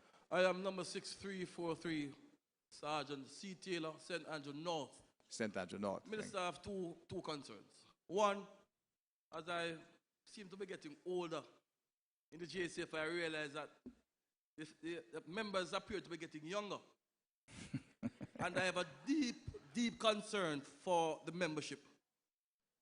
I realize that there is a great absence of portable radios for members. Of?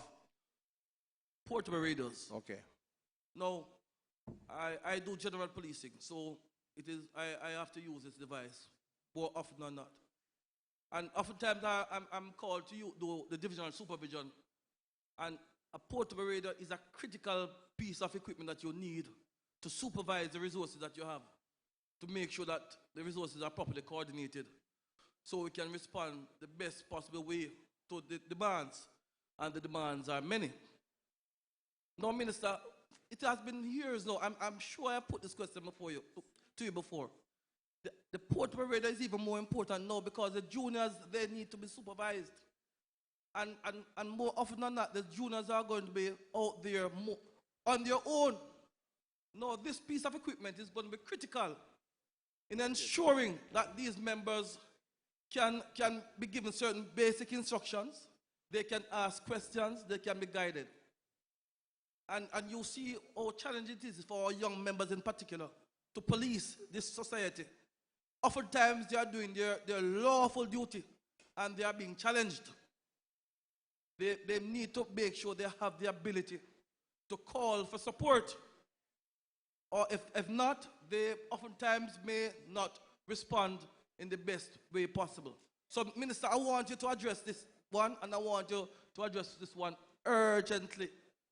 Because it is not the first time I'm speaking to you about this one, and I'm asking you, since the funds are available, please see what you can do to have this matter remedied as quickly as possible. The other issue that I want you to address, Minister, is, and I'm so happy that the Honorable Justice Brian Sykes is in our midst. This is a matter that the Police Federation took to court. And it is a matter of overtime payment for the police. Now, this has been languishing from as far back as 2008.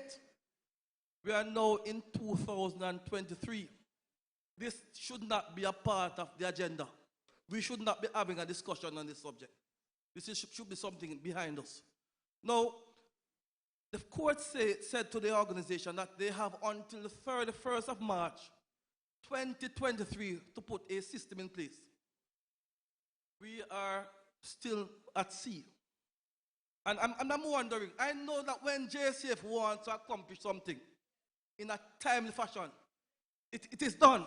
And I've seen it, I've experienced it. And if criminals ever know how capable the JCF is, we wouldn't have criminals, but it's because of a lack of information. No. No, I know. I know that we can do it. And you spoke of the expertise that you have observed, especially in the IT department, in the JSF. We do not lack the ability. But it is apparent to me that we lack the will. And I'm asking, why is that so? Is it because it is beneficial to our members? I want to know. Minister, we shouldn't be talking about this. From 2008, we are patient more than Job. And certainly, Minister, certainly, I want you to use your high office and address this matter urgently. Thank you so much. Just quickly, too quick. The portable radios is standard equipment. I don't know how far we are in the commission. We'll speak on later on because I don't know what about all that's required, but it's something we're not going to debate it. We'd like all the officers to be equipped because communication is the most basic principle of modern effective policing. And I have no doubt what you said about young officers need guidance is crucial. It's something I've heard the commissioner spoke about. I can see it myself. You get 2,000, 3,000 young officers. We need the senior officers to provide them with the guidance and support required to make them effective and to ensure they can conduct the job successfully out there. The issue of the overtime, that was settled in the court, and we are having some teething problems. It's a technical issue. I know efforts was made to acquire, and I have to apologize because although you have gotten some data in, it cannot be paid for this month. And I ask you to bear in mind that one. I'm not the one doing the physical thing, and I know Mr. Kuhn and the other team members who are working hard to get it together. But there was some failure in this process, so you won't be able to pay on time this month, but the system is in place. I don't know if you're surprised at it. It's time and a half and double time on public holidays. And we have a system. There are still some stations where the communication is not adequate to take digitally, but it's being done. And we expect as we complete our digitization, it will be all done digitally. Go ahead. Right, good afternoon, sir. Number 9709, Corporal Lennon Wind. I'll make it very brief. The dialysis is something that is very dear to me, and it is very costly on any police officer. This is where we have between 13 to 16,000 per treatment per member. I'm asking, Minister, and I'm happy that the Permanent Secretary should be here, if it is possible for some form of commitment to be given, yes, to not just supply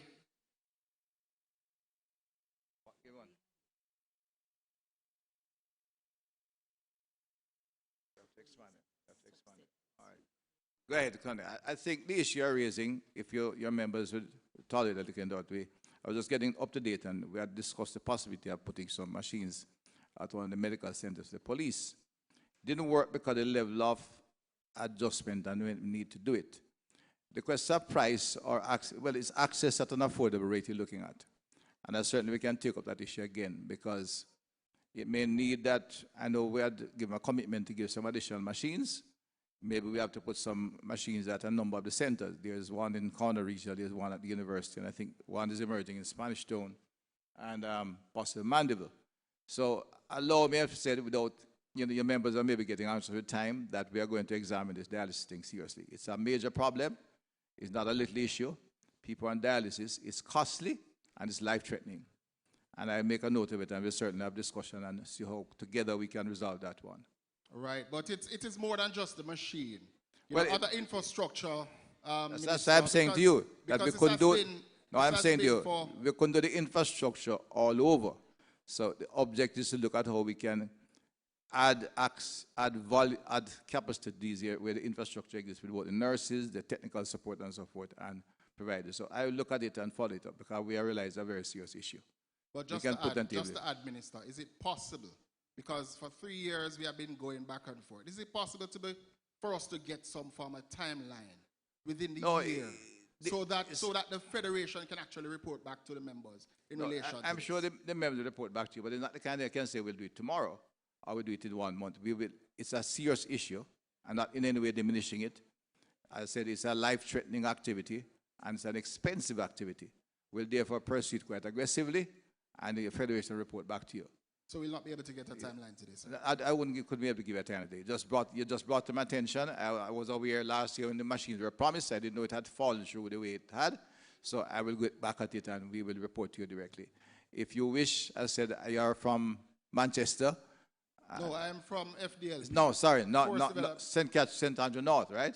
Well, I'm no longer at St. Andrew North, unfortunately, but I'm at a better place. All right. Okay. All right, but you can... Beside the Federation Executive, which will keep my best, we can make sure we give you the information as you proceed. All right, I will speak to my Federation in another couple of weeks. And it's not something that I take lightly. It's a very serious issue. Please, look into it. Thank you. Right.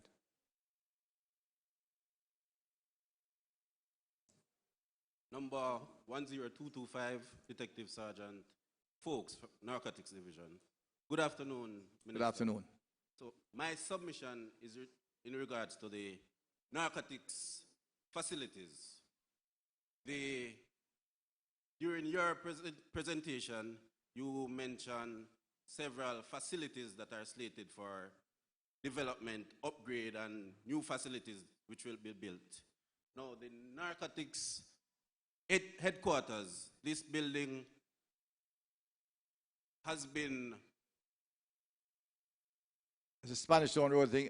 Right, 230 Spanish Town Road. Right, this building has been one of those buildings that you could almost say it has been condemned, and yet still police officers continue to work in this environment. Currently, there is the air conditioning system at the building is down. There is little to no ventilation on the building. So currently the police officers there are working in a furnace. The building is shared between the Narcotics Division and the MID. There's a storehouse, a storeroom within the building that houses all the dangerous drugs that has been seized right across the island. This includes cocaine, heroin, new psychoactive substances, you name it. And the police officers working in the building, they are breathing, inhaling, exhaling these toxic substances on a daily basis. An air quality test was done a few years ago, and the results came back indicating that this building is actually a sick building.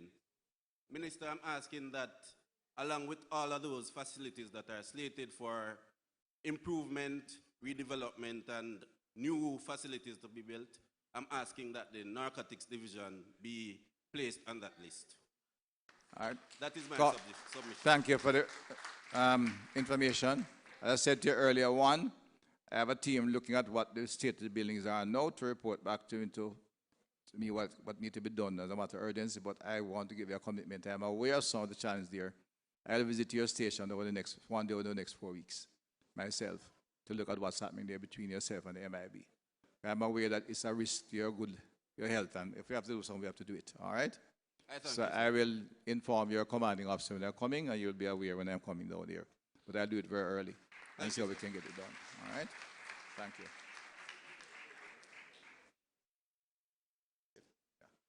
Thank you.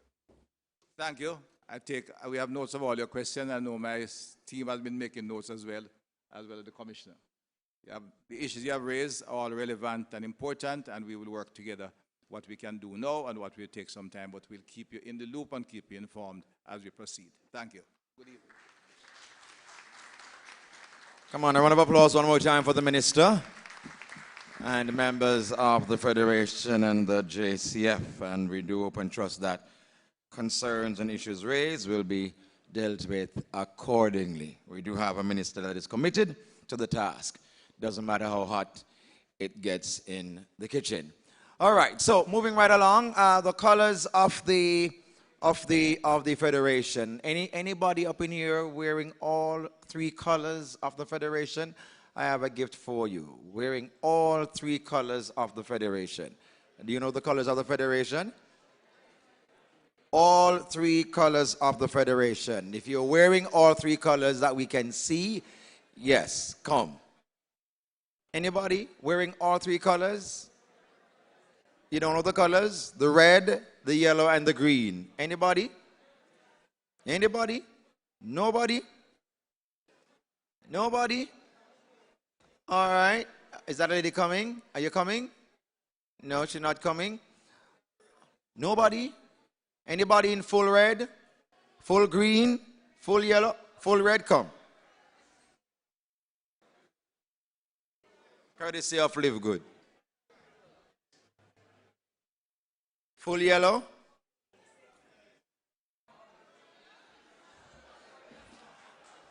Full green?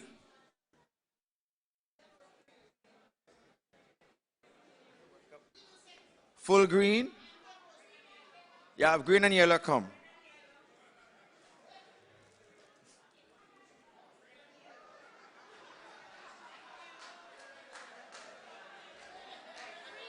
Where's the green? Green on your toe?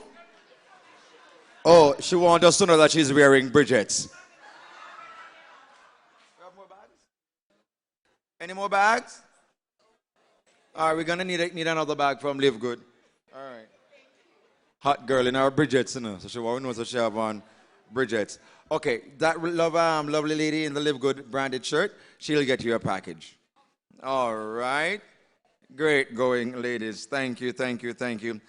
All right, so we've heard from our guest speaker, we've heard from our chairman, we've heard from the Minister of National Security.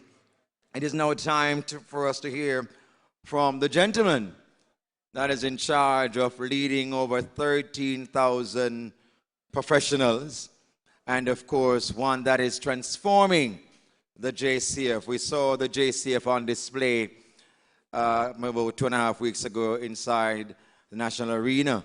Technology to the point where they have facial recognition. So if you're on the wanted list and walk past a certain camera, it just scan you and send you right back to the command center.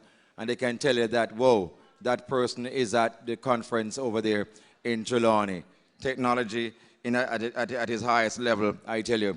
The JCF has dynamic leadership and command structure with the Commissioner of Police and, of course, overall superintendents for the organization, supported by a portfolio, 5 areas, and 19 divisional commanders. And ladies and gentlemen, I want you to put your hands together right here and now as we receive our Commissioner, Major General Anthony Bertram Anderson.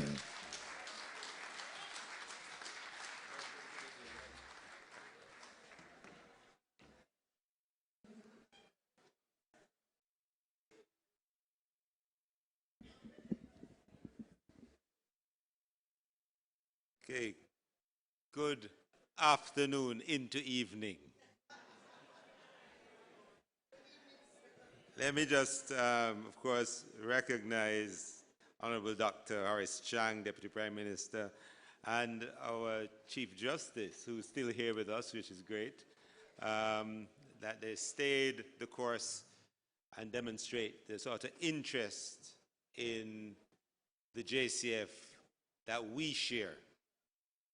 So we've had, I recognize that I'm coming on the back of speakers that have been going since about 8:30 this morning, and it's now 5:10,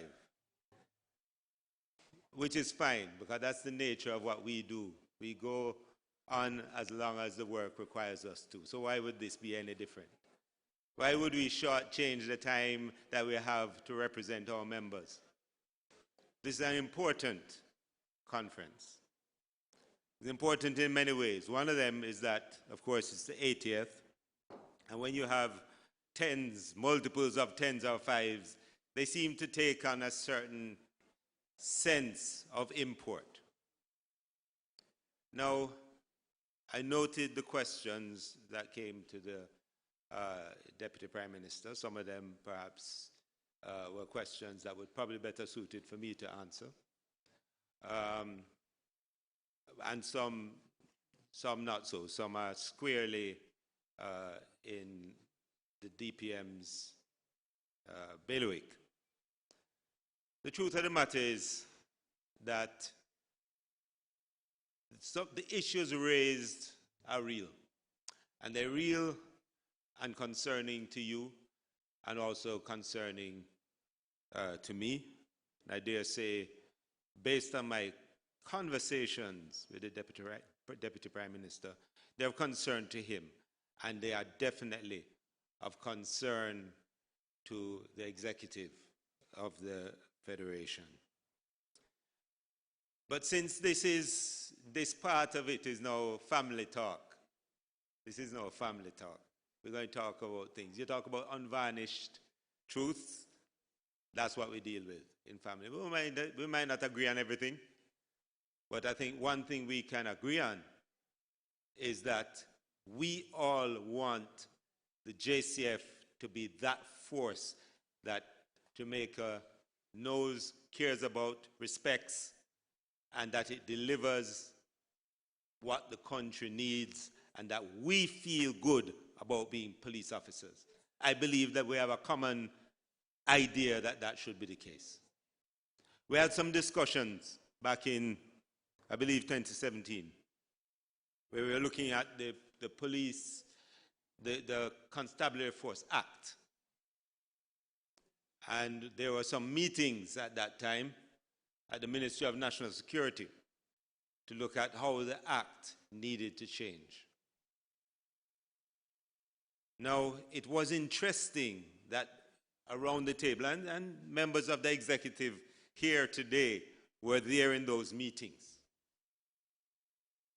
And the discussions went along two lines. One line of the discussion was how we could use legislation to support the benefits for police officers and address some of the things that have been happening. And on the other side, it was how do we use legislation to overcome management issues. Now, it went down the path, some work was done, it was a number of persons, I say the representative bodies were also involved, and so on. But looking at it at this point, and where we were going at that time, I believe it's perhaps no bad thing that we didn't get through it. I'm certainly, for myself, who was involved in it, I have different lenses that I look at the issues with now. It was clear to me at that time that trying to legislate to deal with management issues is not a good pathway. But rather we should perhaps just fix those management issues. And also, the question came up, and it was a question I asked at the time.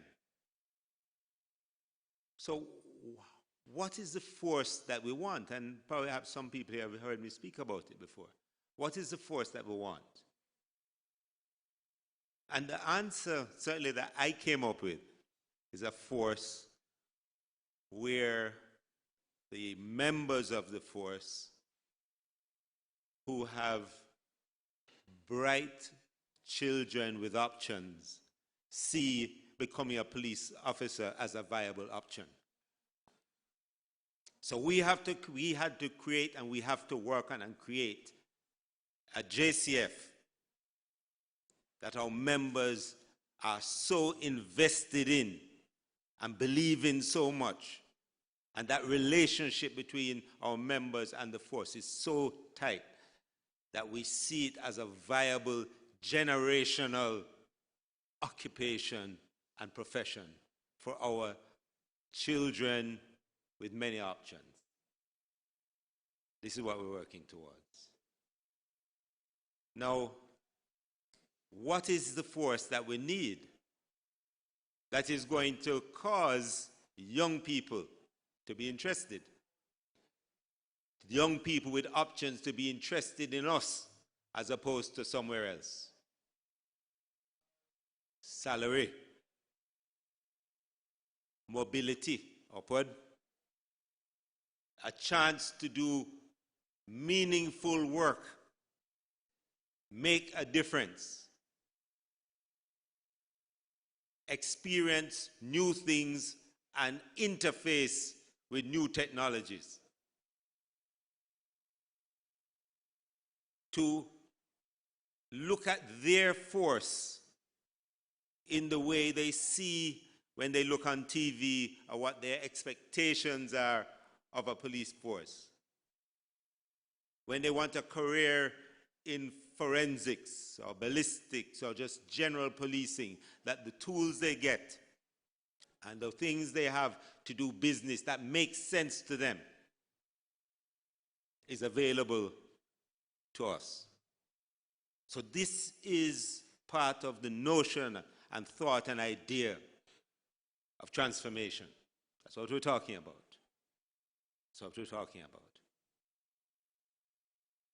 we have, and I'm not sure, I probably no way of telling who the youngest delegate is in the room. But there's a lot of policing experience here in this room. Been around for a long time. But we have to recognize at the same time that in the process and the necessary process of increasing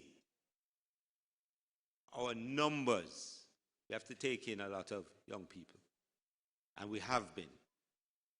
So we're doing 1,250 roughly per year.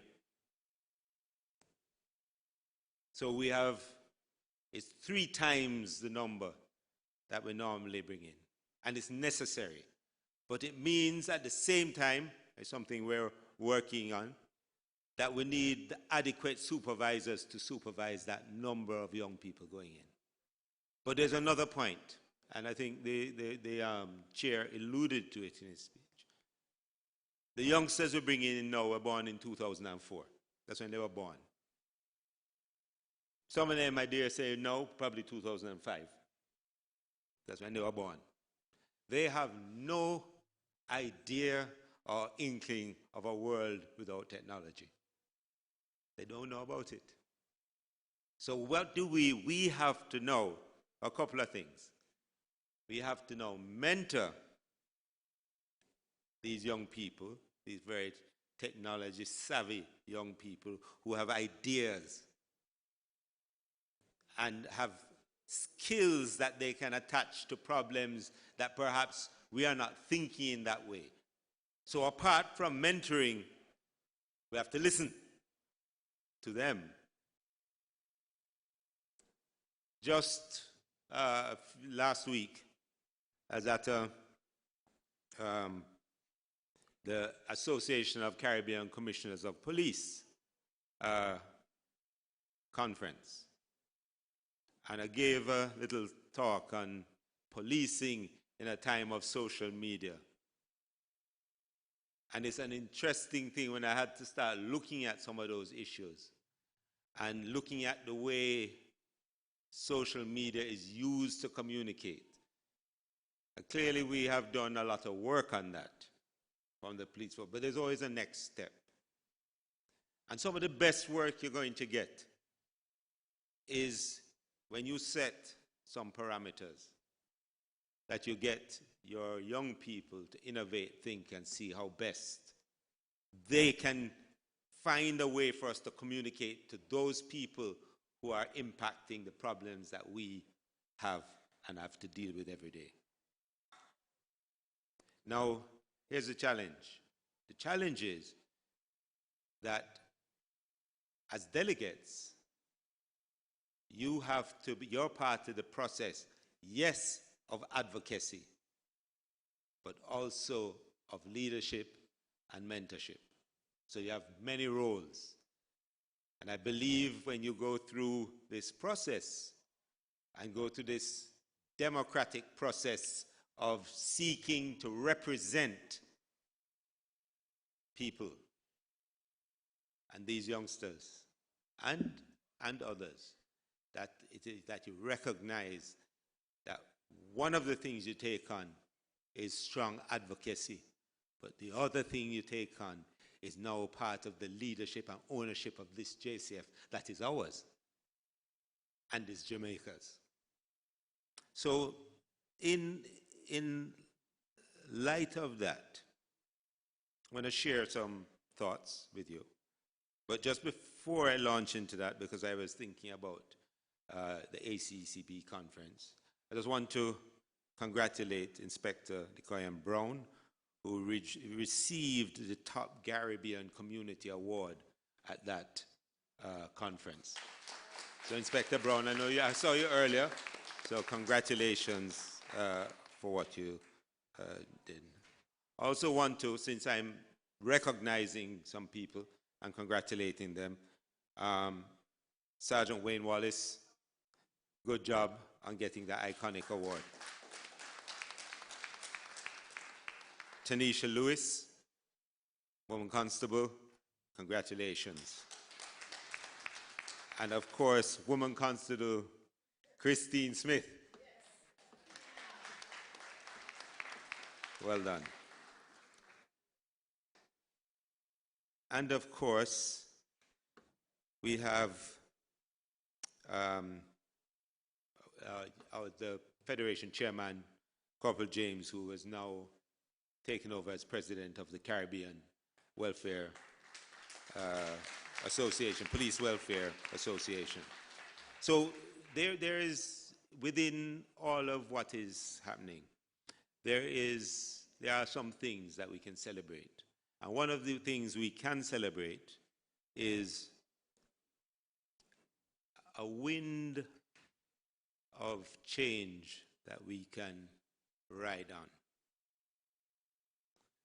Are there challenges? Absolutely. Can we deal with them? Absolutely. Can we overcome them? Yes, we can. It's a thing I always say. One, rising tide lifts all boats. And two, we will rise or fall together as police officers. Understand this. If we are fractured, don't believe for a second that one piece is going to rise while the other is falling. That's not what happens. The part that is falling will be an anchor to all of us. So there can be disagreement, and a lot of disagreement is just about misunderstanding, lack of communication, or the need to understand another perspective. But you can have disagreement without fracture. And so my recommendation is that where we see fractures happening, that we reach out and mend them.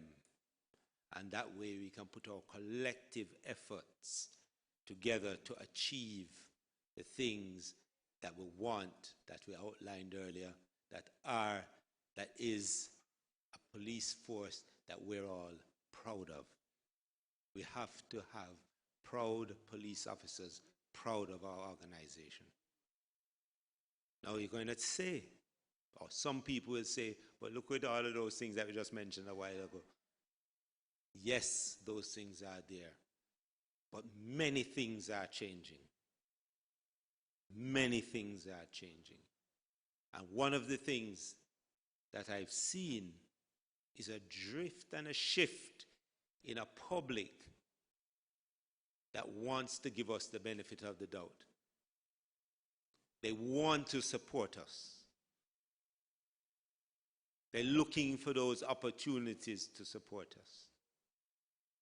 And that is a significant thing in your public and law enforcement, not just in Jamaica, but law enforcement generally, that your public want to support you.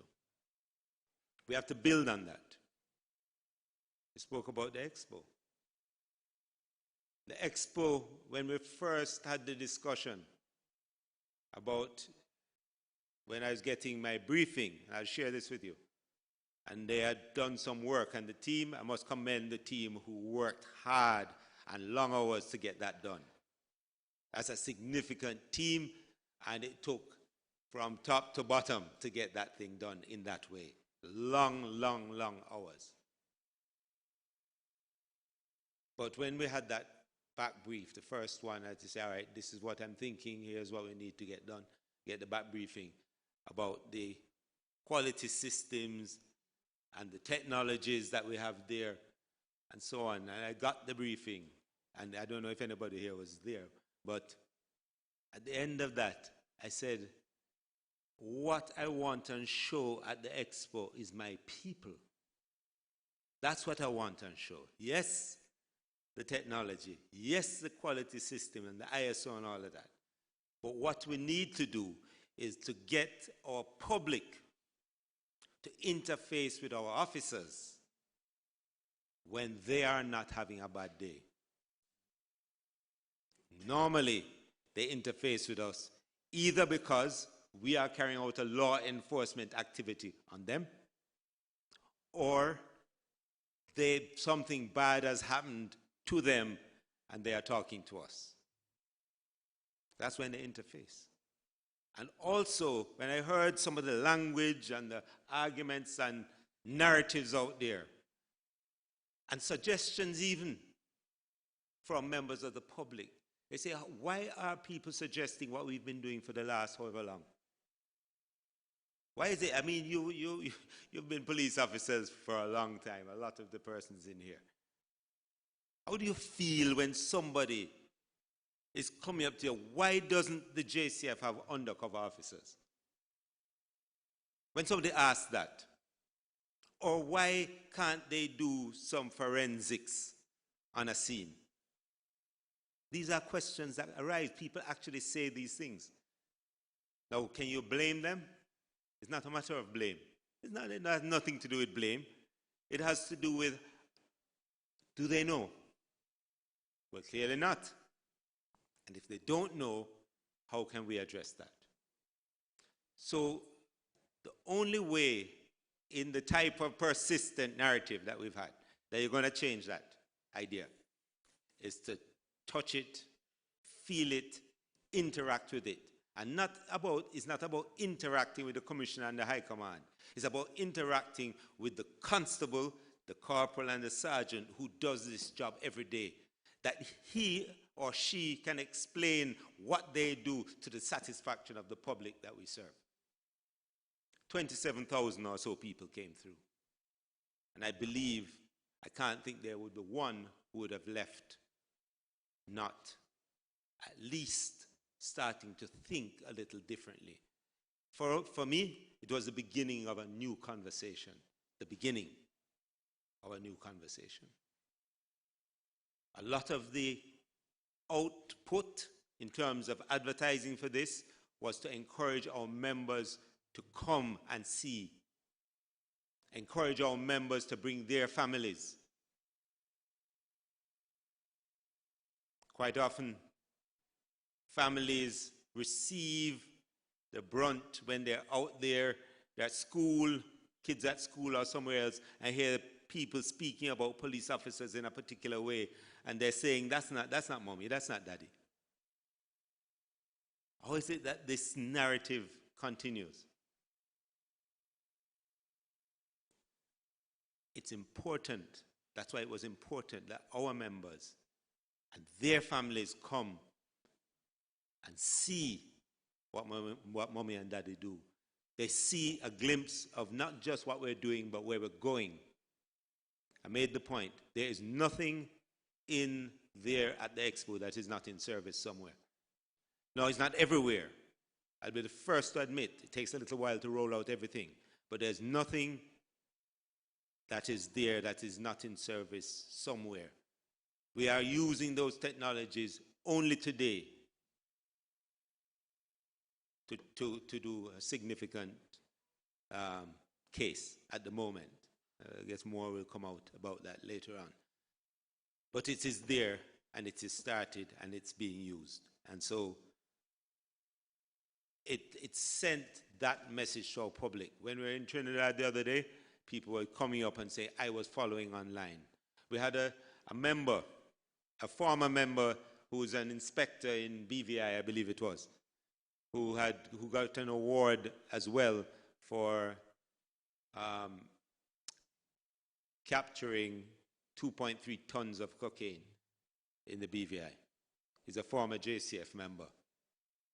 And he was saying that he followed online. He follows what we're doing.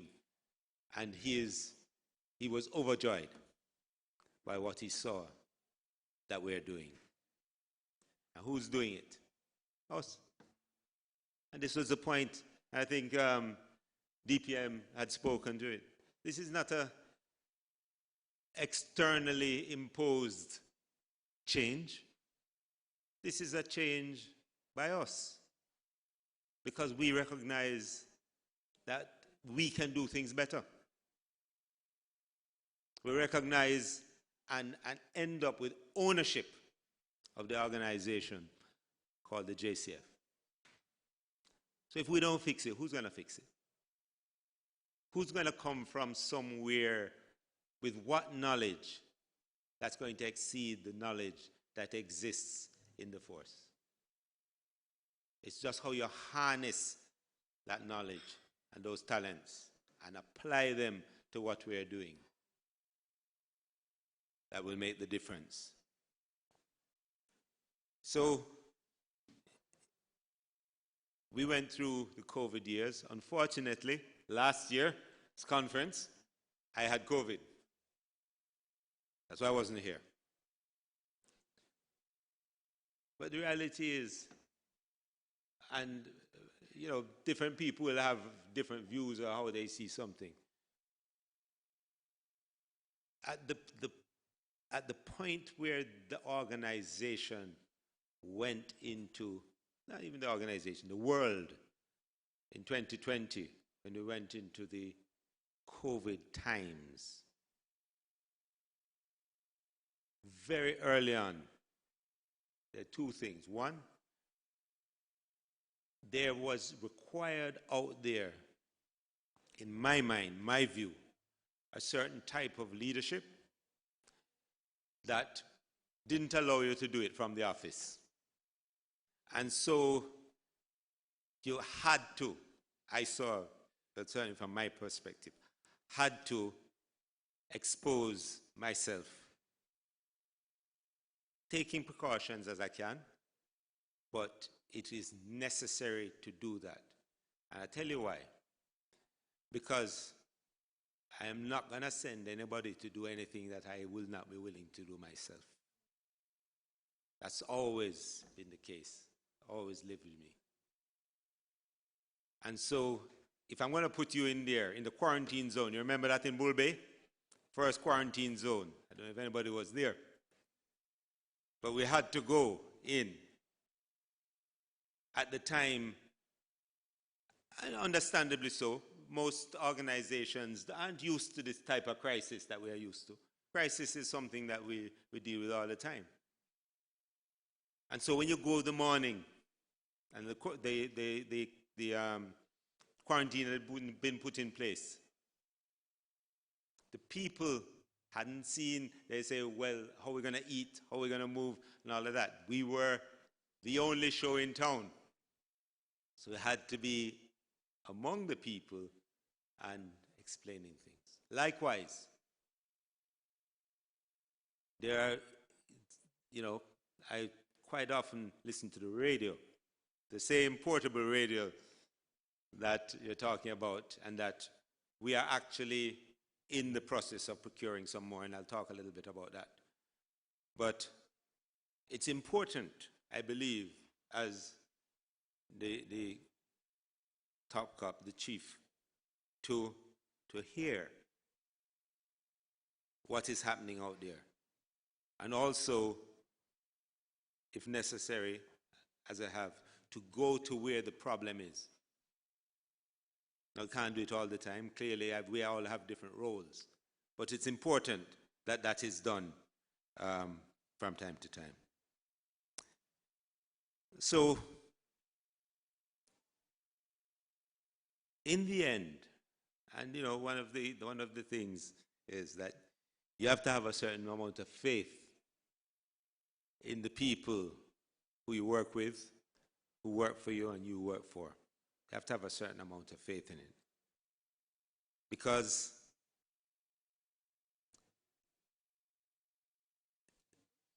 at that time, during these same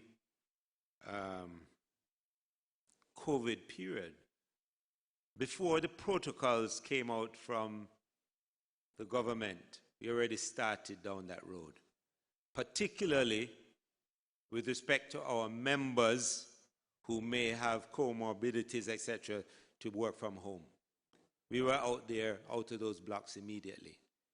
Now, there were some voices who said, well, if you do that, everybody's going to go home and they won't turn up.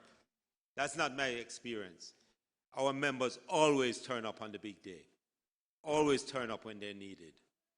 And so I had that faith, and it played out. It means that our counterparts in other police forces, and I'm in touch with them around the place, had far more people die, far more damage than we did, because we approached things a certain way, and the way we approached it, people responded accordingly. And that is a good sign for us as a force. So there are a whole heap of, I can give you a long list of things here, just to say that the workforce management solution, which is overtime system, we had a team that was working non-stop on getting this ready. When the vendors who sold the system, when we were talking about timelines, they had no inkling. They said it cannot be done in the time frame. But I must say, we did get it in place. It's not 100% yet, because there are some manual parts to it. There's a digital part and there's some manual parts, and we'll continue improving on it. Now, the records of overtime that have been earned since April 1 are there. They're being inputted. It's the same small team that does all our procurement, does all our thing, that's doing this as well. So my thing to you is, do not be concerned. You're going to be paid your money. You're going to be paid your money. You earned it, you must be paid for it. I'm an advocate for that. Every time you heard me publicly about this, if you earn it, you must get it. And the executive here can tell you that we work. Sometimes when they're stuck, I'm right there to push and get for our members what they deserve. This issue of the Book of Rules, I've already reviewed a draft of the changes to that, particularly the changes with respect to the legal support to officers who are charged in the line of duty. That is something, and the DPM knows, that I've been advocating for. It must be covered. It must be covered. It cannot be that I'm sending out there with the government's firearm under orders to go and do things, and as soon as something goes wrong, you're on your own, and people have put out their house to mortgage to pay lawyer fees. That is ridiculous. And so, as I say, I've reviewed the draft to the changes to the Book of Rules that I need to forward to the DPM so that he can do what's necessary to get that changed. In terms of the medical services issues that have arisen, as you're probably aware, there is some expansion in terms of locations. I know we set up an office in St. James, and that's working down there, and they also support St. Elizabeth. It's something that we will continue to expand, but also through the welfare office, I know they have been reaching out to specific specialists, because obviously everybody can't come to Kingston. That was never the intention. It's how we spread out. Now, we might not be able to put a medical services branch station everywhere. We'll have to, put it in particular locations. But just last week, we signed on a doctor, nurse, another physiotherapist, and so on. So all of that is something that is a work in progress, and we build it. We're pushing on these things. The medical service branch has expanded.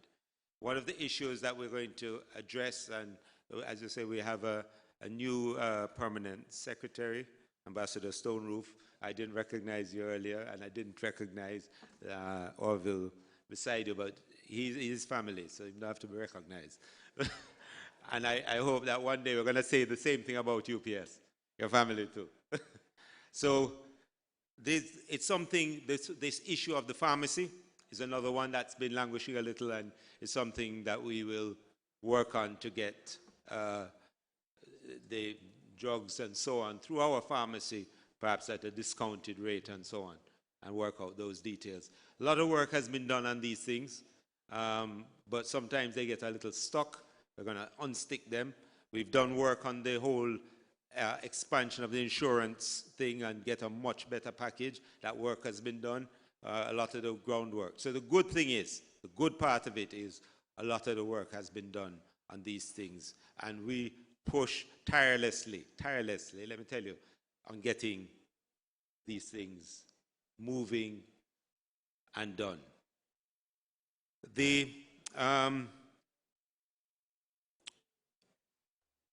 In terms of, there's one, and there are perhaps things that are going to arise around the whole business of promotions. We have been going through different pathways. I had said, I think the last time I spoke here, and in other fora, that we're going to have to create different pathways to promotions and advancement. Within the next couple of weeks, 2-3 weeks, well, it will be a little bit more for the inspectors, sergeant to inspector, because that has to go to PSC. That's probably end of month, Mr. Stewart. How far have we gotten with that? End of July for the sergeants to inspector. It has to go to Police Service Commission and all that. But we have 486 people who are going to be promoted by then. We're looking at 218 constables, 210 corporals to sergeant, and 58 sergeants to inspector. That's just the first tranche for this year. I want this year to be the highest year for promotions of the JCF. And we are on track to do that.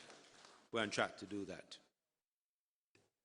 As I said, the youngsters need persons to supervise them. And who else is going to do that? You can't bring somebody from anywhere. It has to be us. And so we are advancing. We're always looking at new pathways, but with the same thought. If I promote somebody, I'm not going to set them up for failure. I'm going to set them up for success. And so I'm going to put them through a mechanism that ensures that they can function at that level, or see that it's demonstrable that they already are, or through an exam process. So it's not or, one or the other in terms of pathways. We have many pathways that we're going to be using and continue to use. I just had 2 sets, the inspectors to DSP group. Again, the feedback on that was, for the most part, very positive on getting that done. It's something we're going to have to do again, because that one focused largely on some people who are in operational positions and crime chiefs, that sort of thing. We also have to recognize that there are many other people who do sterling work that also need that kind of advancement. So we'll run another one. The last one, the development course with the sergeants that we completed. Again, the feedback on that has been very good. That feedback being that members felt that this cohort and these people are very deserving. It doesn't mean that there are not other deserving people, but they particularly were very deserving of it. And they have already started to show and demonstrate why they were a good investment. So that's an excellent thing for us. So we have the enterprise system coming in again. The reason what has delayed that, so the enterprise resource system is a system where it will make it easier for you to requisition things, account for things, know where things are, and get that process going.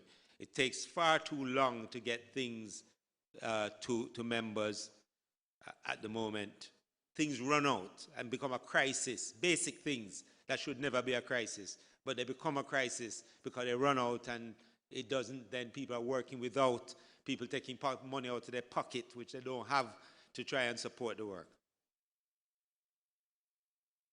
It's something that we have to put in a system that addresses that. That's not acceptable.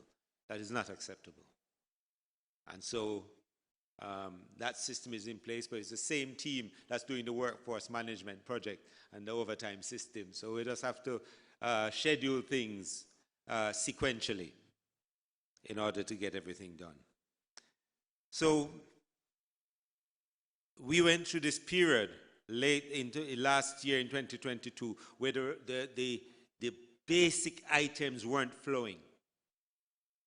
This year, it's been a little better. Things start to flow through things that were outstanding are now, a number of them have come in. The uniform issue where bit by bit resolving those issues. This whole issue of weapons, we just got in another 2,000 firearms. Rounds, the rounds that are required to train people, and I gave a directive just on Monday about the training of our members on safe use and handling that does not require you to go to a range to do it. We are seeing negligent discharges. We're seeing our members injured by handling issues. It's something that the commanders have been told to work on and get going. So that's one of the things. You can't train too much. There's no such thing as too much training or too much investment in training. And so we will continue that. A number of the programs, I know somebody had spoken about accreditation, I believe it could have been chairman or someone else who had spoken about accreditation. This is a work in progress, and we're looking at making it an accredited training organization. That work is down the road and be accredited, not only here in NCT VET, but some international accreditation bodies. All that work is being done. We've done work with UCJ. As I say, we're down the road. All of these courses from basic, which will be law enforcement, I think level 3, from the basic training of our officers upwards, everything will come on board as accredited courses. So fear not about that. It's no point going through all this high quality training, and in the end, you don't have, it is worth accreditation, but it's not accredited. Doesn't make sense. So if it doesn't make sense, we'll do otherwise and do better. So let me just, okay. Let me just raise or share a thought or two. Just from me. So, as I say, I believe I've been speaking to a room of delegates means that I'm speaking to a group of leaders. Right? Would you agree? Leaders and mentors for our officers. So once you go into a leadership position, once you start to lead people, you need 3 things.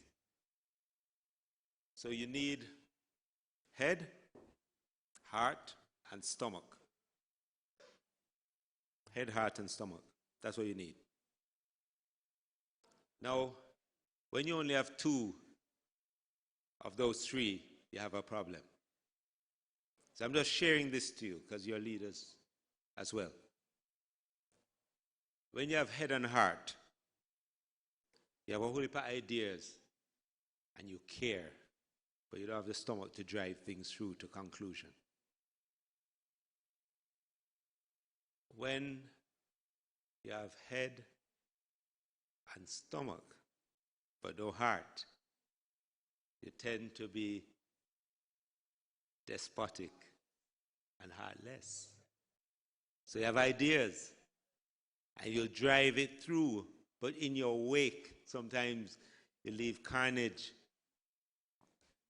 of persons who are left on the side of the road because they couldn't keep up and there was no space for them. When you have heart and stomach but no head, you feel it and you drive two things into foolishness. I want you to think about that, those three things. And as you think about them, that if you have those three things, you have the will, that's what I mean by the stomach, the will to drive, to get things done. That when the hurdles come and the roadblocks come, that you have the ability to push on. The criticism comes, you brush it off. It's nothing. Because you have a purpose and a focus. And the heart, do you care? Do you care? Because sometimes people appear to care. They pretend to care.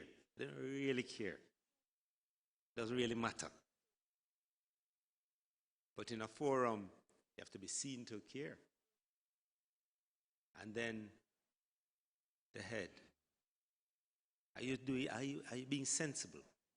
Are you making sensible choices? Are you doing sensible things for the people that you lead and have influence over? And it's a question. So you talk to members all the time.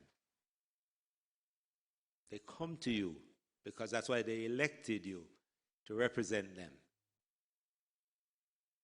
When you have these conversations with members, and if they finish, do they feel uplifted or do they feel downtrodden?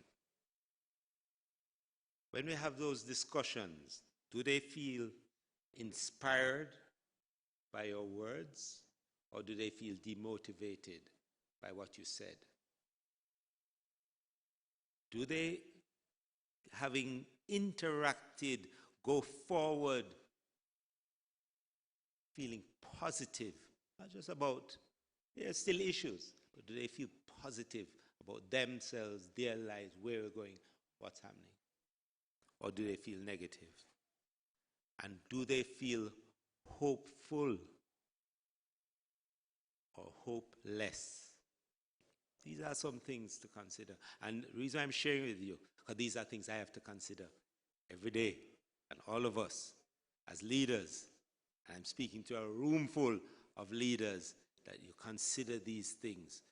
We cannot afford, in this transformation process, what makes it difficult is it's not the expenditure of budget to get mechanical outcomes.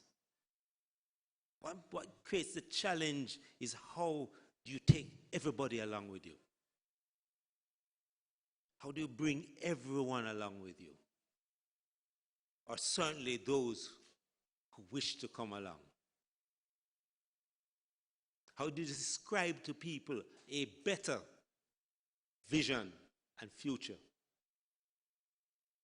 That when you get your public saying, you guys are improving, that gives you the energy to continue to do that. You can share the ideas, the thoughts, and the plans with the people who come and speak to you, but also with a wider group. You have the heart that you can carry along the people who don't even like you. Doesn't matter. Because they're part of it, and they have to come along. And then the big one, the hard one, is the stomach. Do you have the will? If once you're going to change anything, trust me, if you don't have a good dose of will, nothing will change. People prefer to sit in discomfort that they know rather than move out of it into some potential comfort that they're going to discover. Because that fear of change is there. It's real. So as leaders, I'll challenge you. And this is that I believe You were elected and I was appointed to do the same things, to move this force and our members and everything in the right direction. So those little thoughts that I shared with you, head, heart, and stomach, and how when somebody has spent time with you, how do they feel? What is the change? Are they better for it? Something to think about. Or are they worse for it? Something we all have to consider. I believe there are a number of things that are very, what do you call it, numerical, statistical, and so on that I could share with you. But I don't think it's about that today. I think today is about, and of course, you know, feel free in the questions to ask those things. I have nothing to hide from you. But what I think is more important that I share with you, how I feel about the organization, how I feel we should move together to create the force for good that is this, our JCF, Jamaica Constabulary Force, our police force. So, delegates, I'm going to leave it right there, and then I will take your questions, but I want to understand we are in it together. We will rise or we will fall together. I am not in the business of falling, so let us rise. That's it.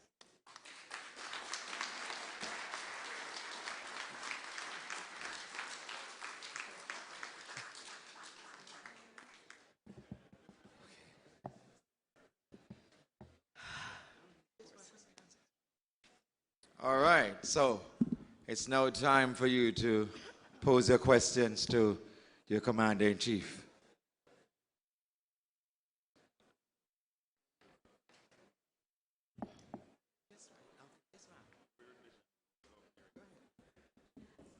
Mr. Commissioner. Yes, ma'am. I am number 7797, Sergeant Delrose Green from the parish of Portland. I rise today, sir, to speak to you about a matter that is going to benefit my colleagues as I am on the way out. As I am, as young as I look, I am going on retirement shortly. And because of that, I'm now a proud pig farmer. So I have 62 pigs and 16 were born yesterday. But I lead as a person, a prosecution liaison officer, and a proud prosecution liaison officer. And I'm glad the Chief Justice is sitting here. 10 years ago, Ms. Arlene McBean and the Jamaica Police Federation published my book, rather give each member of the Central Executive and also Central Conference a book that I wrote on the roles and function of a prosecution liaison officer. I rise today to say, sir, that the prosecution liaison officer, we're not asking to be separate and apart, but there's a team of persons that work assiduously for the JCF. And when the commissioner's office asks, for instance, sake, how many persons are reporting on conditional bail for Jamaica, it is a prosecution liaison officer that provides that information. When you ask how many persons have been charged and convicted for the new Firearms Act, it is a prosecution liaison officer, sir. I can say to you, sir, to tell you how it works. At 12, 1, 2, 3 o'clock in the nights, because not of us, a lot of us is computer savvy, every matter that goes before the court, we have to literally, manually enter that into a computer or a phone so that information can come about. We are aware that CIB headquarters have been making certain requests. We don't have computers, Commissioner. The phones that we use belong to us. I was given a BlackBerry phone 2013. I still have it. So we're asking, sir, because we know that we play this very important role. We are like the helps between the judges and the police. The judges depend upon us for information. And finally, sir, the senior officers that are in charge of us, I would implore them respectfully to read Force Orders 3385, dated the 19th of April 2012, on the roles and functions of a prosecution liaison officer. Because a lot of inspectors, sergeants going up believe that our role is just to go to court. We work 24 hours per day. We warn witnesses. We warn police officers. We do odd jobs. We are out in the field serving subpoenas and so on that we can have.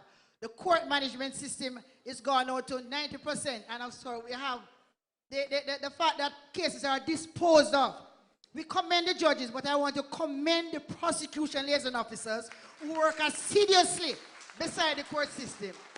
And we do not have Mr. Bromfield, our detective sergeant, our chief PLO, sir, have been advocating for us along with the CIB headquarters. We still do not have computers. We do not have phones. We do not have credits. And, sir, I was hurt that while we buy credit, my salary was short of $40,000, so I can't buy any more credit. So I'm asking respectfully, sir, if we could get computers and phones. As I say, I speak on behalf of my colleagues because I'm on my way out.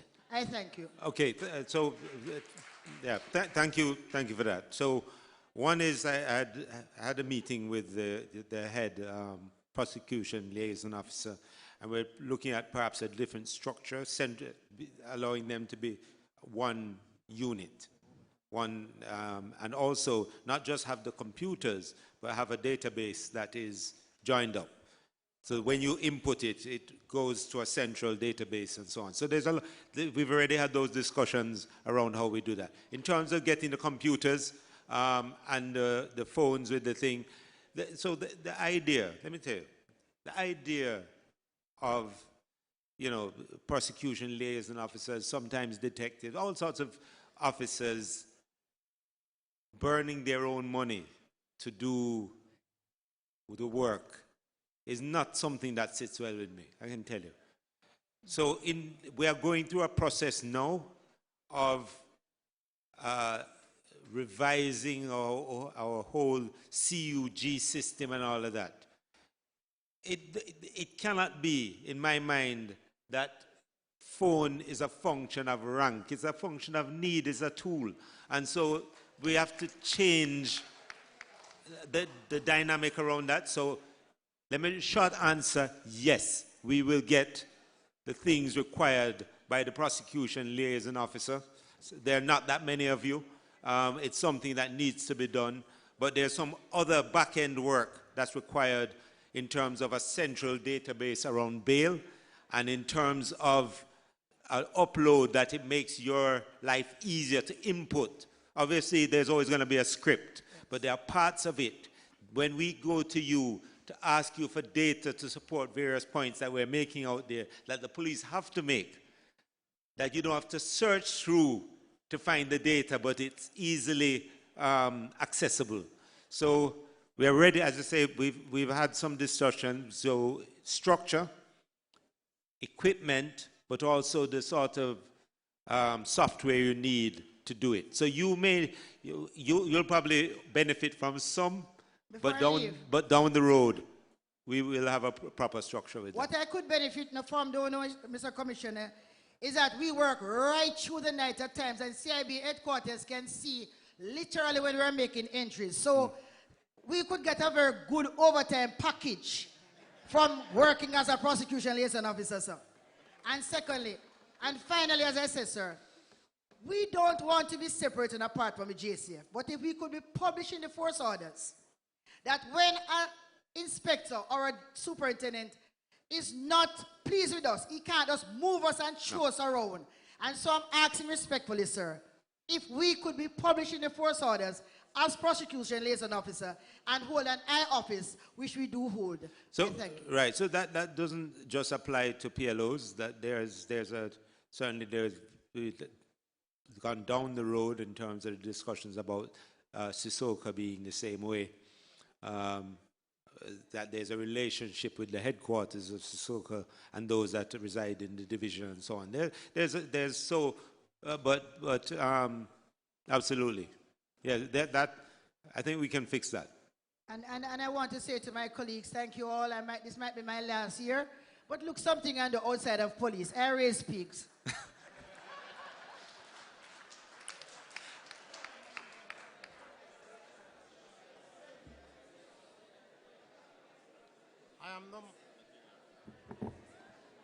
I am number 16751, Sergeant Horace Williams. I am the sub-officer in charge of traffic for the parish of St. Mary. Sir, I listened to your presentation, and when you mentioned the head, the heart, and the stomach, I think of three persons inside this room. SP White, ACP Calvin Allen, and Mr. Gary Mackenzie. So which is which? Whose head, whose heart, and whose stomach? Sir, I was selected as a delegate for the sergeant for parish of St. Mary. However, I am a person like this that I don't just think to the wrong color. Anybody need assistance, then I will share that information with them. So I start with now with that heavy heart, and the reason why I'm saying this is that we have a member that died, Constable Penley, from a motorcycle accident. However, for our entire parish of St. Mary, we have 11 stations, sir, and we have a traffic department of 1 by 4 personnel. That is not good for the department. However, the last person that came to the traffic department was in 2009. And from that day to today, no one else was transferred to that department. Last year, this time, May, we have 3 fatal collisions. This year, this time, we have 11, sir. So that it really put a really heavy out on the traffic department. We are short on personnel. We have to be doing escort. We have to be doing so many things at the traffic department, sir. So I would like you to look into that part. I remember that some years ago I said to you that if you were to travel from from Marine Point to Nigel Point, you will not differentiate who is a traffic personnel because everybody dressed the same. Traffic personnel used to legs and breech. Now you don't know who is different. That's we're working on that actually with Mr. Mackenzie to get that back on track. Yes, sir. I remember I sent a letter to Mr. Mackenzie, and why I said Mr. Mackenzie in my earlier statement is that he's someone that you could call upon and then he will respond back to you, sir. So I would like you to look in that department. So is that first. the head? Okay.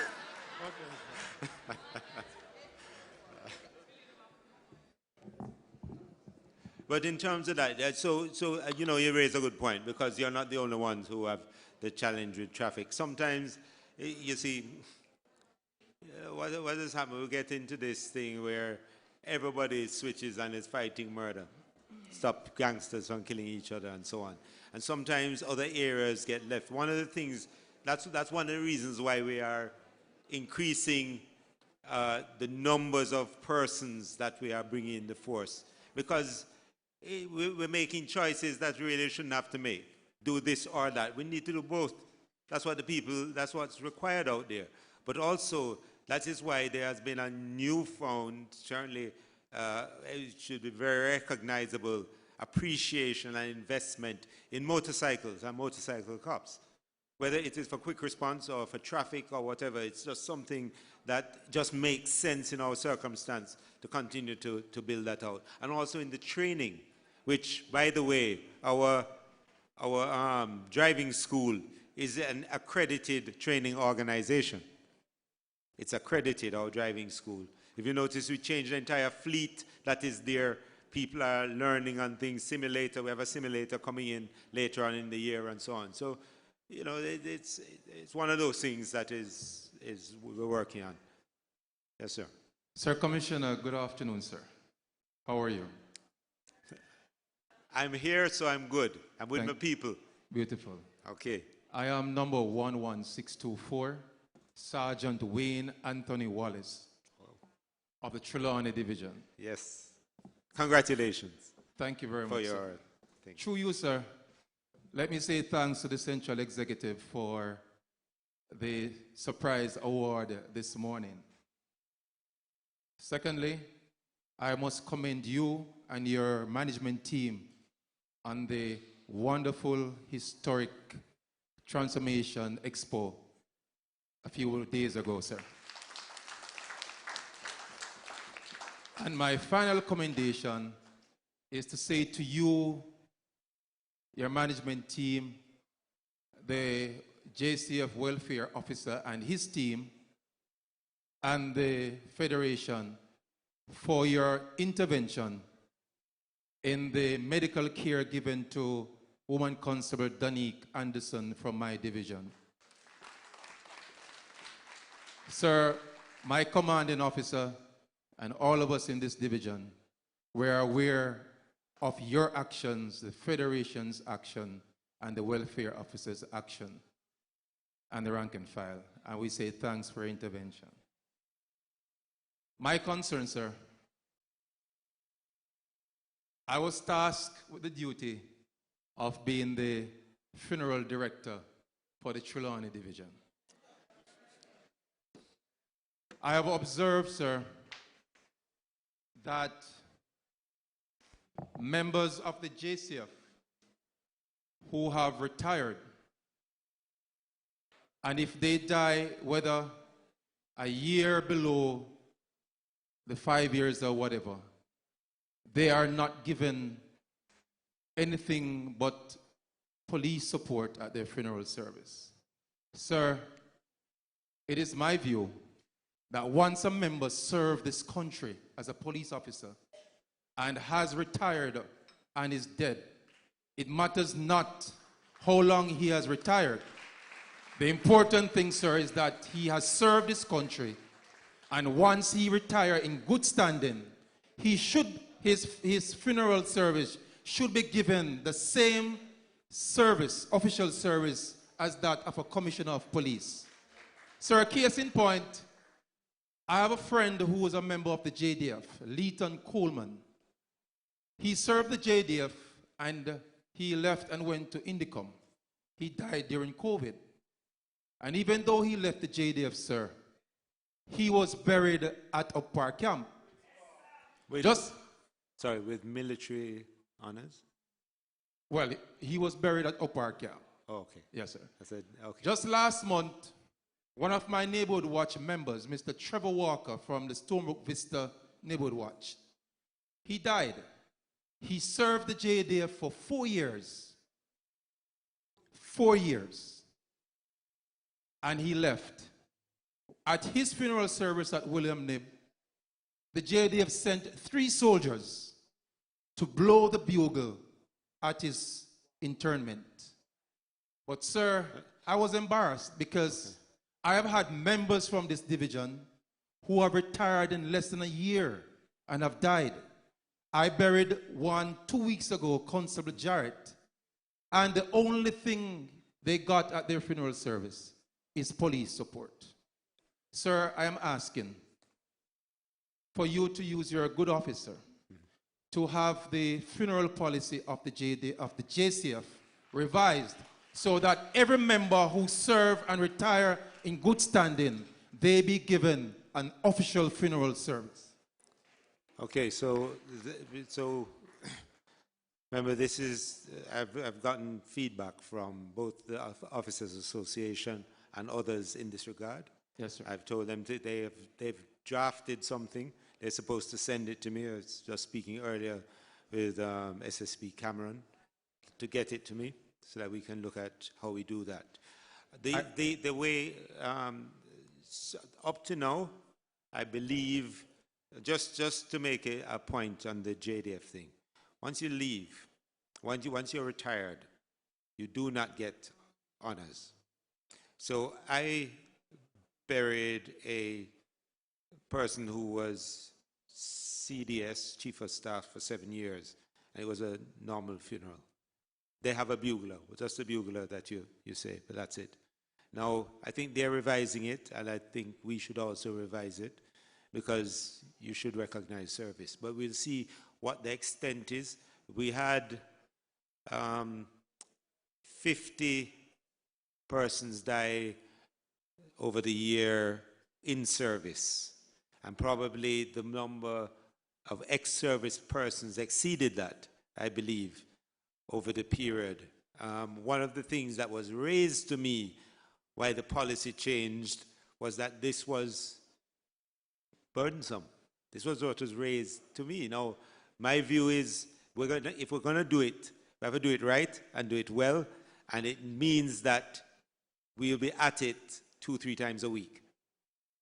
Right? So just so we know that that is what we're taking on. And when we do it, we can't have one thing for one person because they're popular, and one thing for another one because nobody knows them. Thank you, sir. It has to be straight across the board. It can't, because sometimes it's the real popular guys, we can do everything, I'll fire cannon. But for the people, little people who nobody knows, doesn't matter. So whatever we do is going to be consistent across the board and not case by case. All right. I believe in you, Commissioner. I have 2 last points, sir. Sir, when we joined the JCF, we are given a certificate of commencement. I cannot understand, sir, that when our members retire, they just show up for work one day and they just disappear without even a certificate to say you have completed 34 years of service. Goodbye. Sir, I am asking, I have seen members, and I'm speaking from experience, I have seen members retire. And I know, certainly I've seen certificates of service that are given out. So if there are people who didn't get one, they're not, so, well, you guys, you want to speak, Mr. Stewart? I'm sure I saw some certificate. Okay.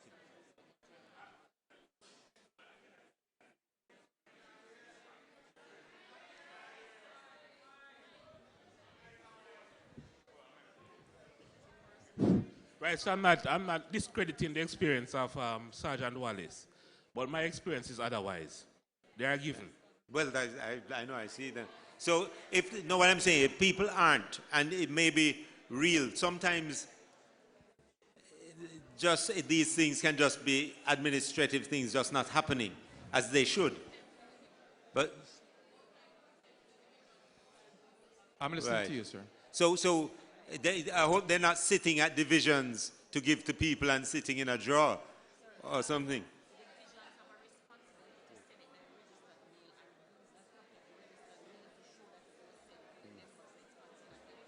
Right. So if that is happening, you need check if it is happening. Your divisional commander is right here. He's sticking it out. So about the certificates that your members aren't getting in Trelawney, mind they in your drawer, mind they in your desk drawer. All right, thank you. But thank you for that. My final request of you, sir. Yes. I have seen the commissioner's message sent to members at their funeral service, sir, from your office. When I know, sir, that it is not directly written by you, it is written by the chaplaincy unit. But I've observed, sir, over the years that these messages that are sent on behalf of your office, they do not bear a signature. Sir, I'm asking if from now on, when a message is sent out on your behalf, if a signature could be signed to it. And that's my final request, sir. That's easy, yes. Thank you. No, and I agree. I mean, it's something, as you know, this whole thing of mourning and death and so on is a very touchy and sensitive issue. And there's a lot of feeling, understandably, around it. I remember Sergeant Francis from Sissoko when he died, and you have to go. I mean, I find myself going to far more families than I would like to share words when no words can really help. But it's something that comes with the territory of service of this kind. So it is whatever we can do within what is allowable to ease that burden on people who are left behind, particularly, is important. And that's why, to the extent that I can, I try to get to the families of persons who have had that kind of loss. And depending on which stage of grief you catch them, let me tell you something. Let me just say here, I thank God for the chaplaincy. Our chaplaincy is probably the most responsive organization that you will come across. Chief Chaplain, I mean, thanks to you guys. I don't think I've ever beaten you to a scene. You're always there. You know, it's amazing. And never once, no matter what business, what mission you're moving on, once you're here, you'll turn around and leave that. I'm sure more than once your business spoiled because of these things. But it matters. And it's one of the reasons why, as a force, we actually have less issues than most other forces in terms of suicide and such things. Part of that is the care that the chaplaincy and MSB give to our members. And peer counselors. And just a sensitivity to the people around you. And as delegates, that's one of your roles too. Remember I was saying the advocacy and all that. One of your roles is to pay attention to the people who you are supporting. That when things are going awry, that you point them or raise the flag, tell people so that we can intervene and do something. You know, we have Blair. Blair? Right, Blair. Yesterday, I mean, unfortunate. Now you're hearing everybody who knew, only people knew, only people saw, only people talk.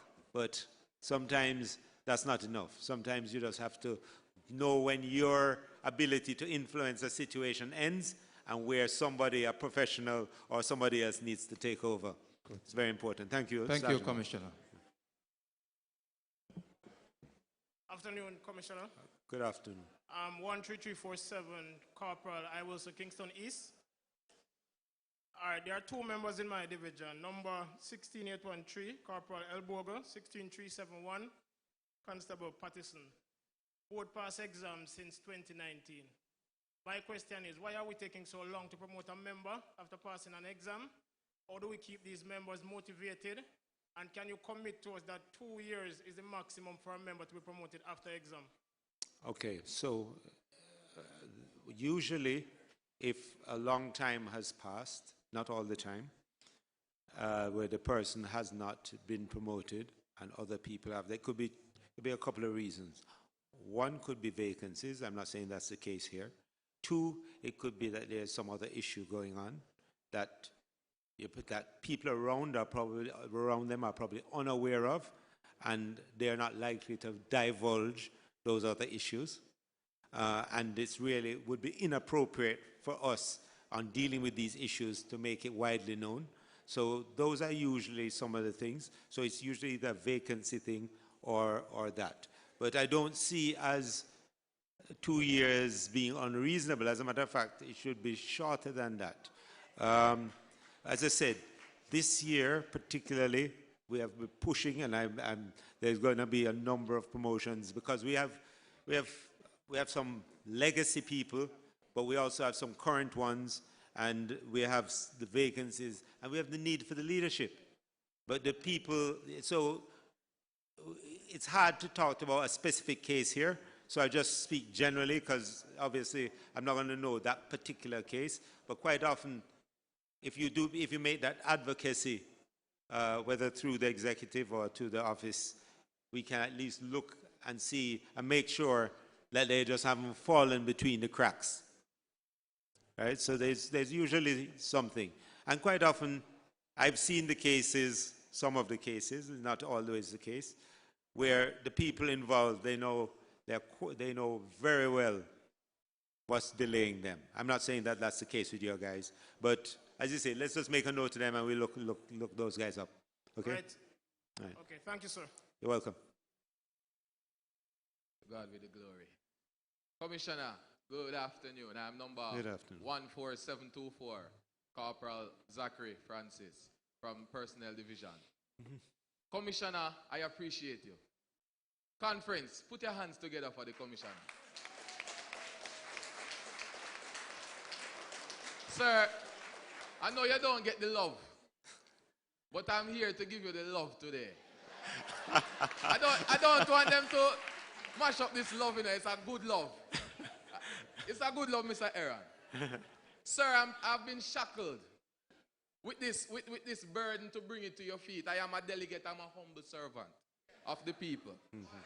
And this burden I must. I wanted to sit down, you know, because you know, I want to make people sit here, you know. But I have this burden. Sir, the persons are crying. They are saying that them feel say after 30-year-old, JCF now want to have nothing to do with them again.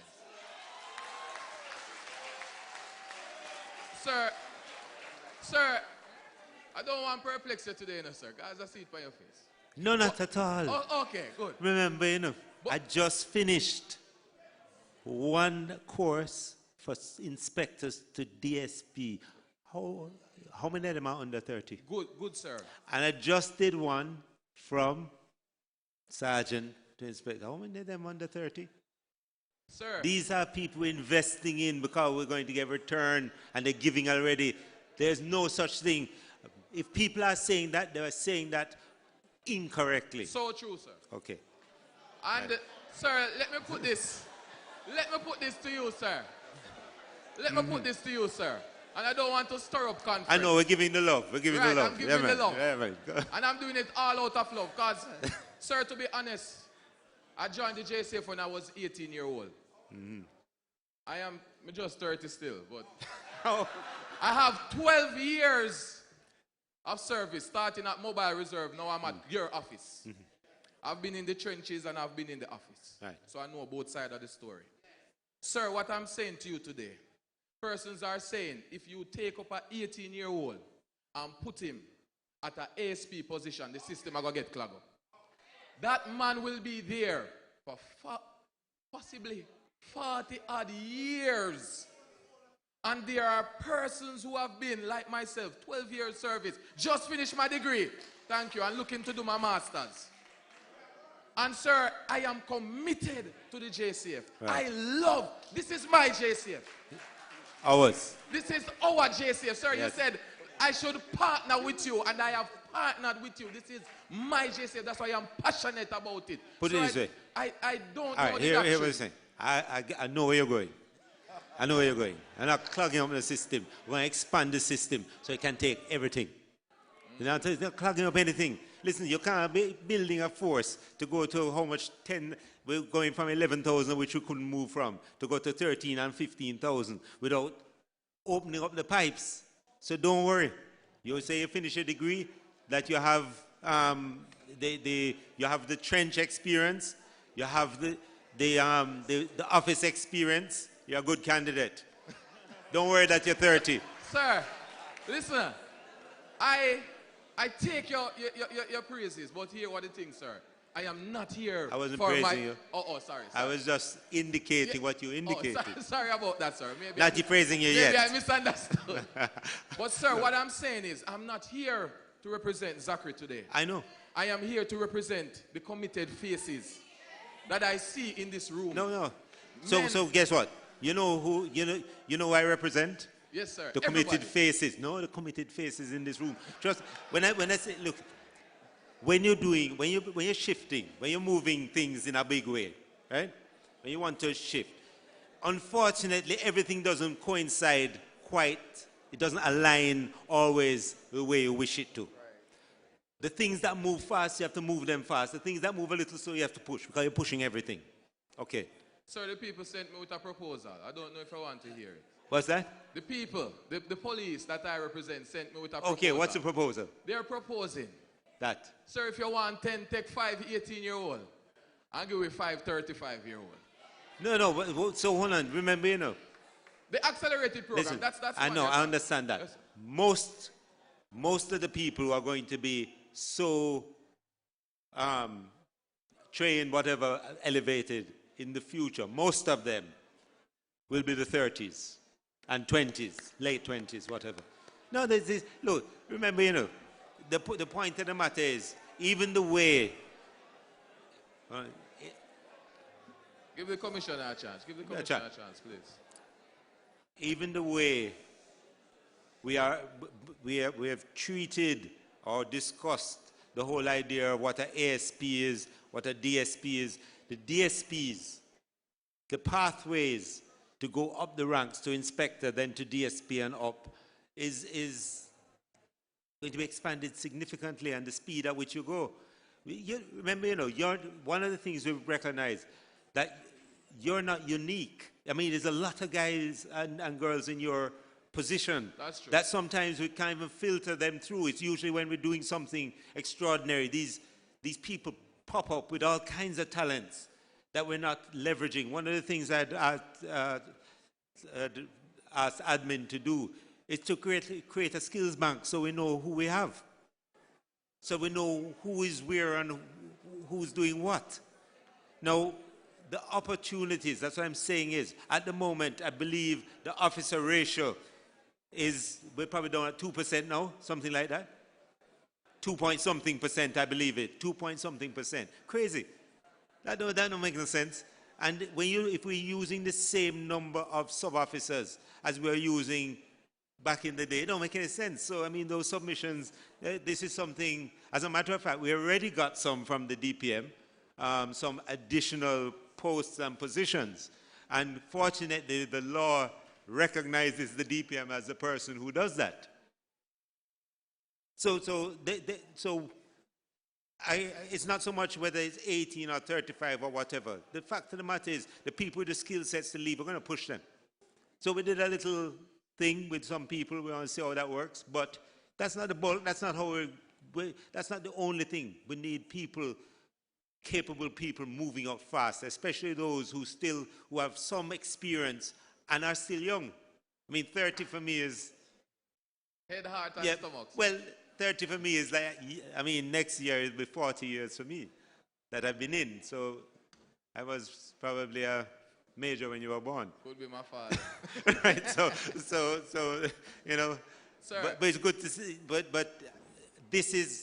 I like this. You know, I like it because I like when you as delegates represent those people around you. Listen, you have ideas. I don't corner the market on ideas. You know? I'm not the only person in the room with ideas. And a lot of the ideas that I'll implement is because somebody has said something. So I thank you for that. And we're as we shape things, as we move, as we expand, as we create these pathways, I'll take that into consideration. Thank you. Thank you, sir. That's all we could ask for. Finally, sir, I think you say you love ideas. And the final thing that I was entrusted with, yes, it was an idea. Okay. There's this bright person back at my office who said he went to America and he saw that the police officers, after they retired, they would give them, you know, an ID with resigned or retired stamped on it. And it was encouraging to know that, you know, they could have this. And so that has been raised. It has been raised in me as a ex-serviceman from the ex-service, police officers association thing about this ID thing. I think it's something that we could do. I can't see why there would be an issue. You know, because it's important. You served. People should know. And I know that with these delegates here, based on the mentoring you're going to go to give the young people coming in, when you go back to the station after you're retired, and you walk in and say, I'm retired Inspector Smith, they're not going to say, I didn't know there was a rank called retired. Exactly, sir. Because we're not going to create that kind of officer, are we? Right. No, we're not. No.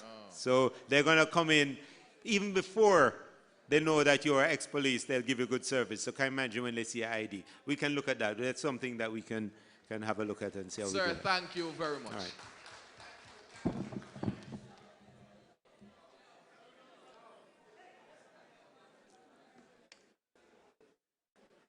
Afternoon.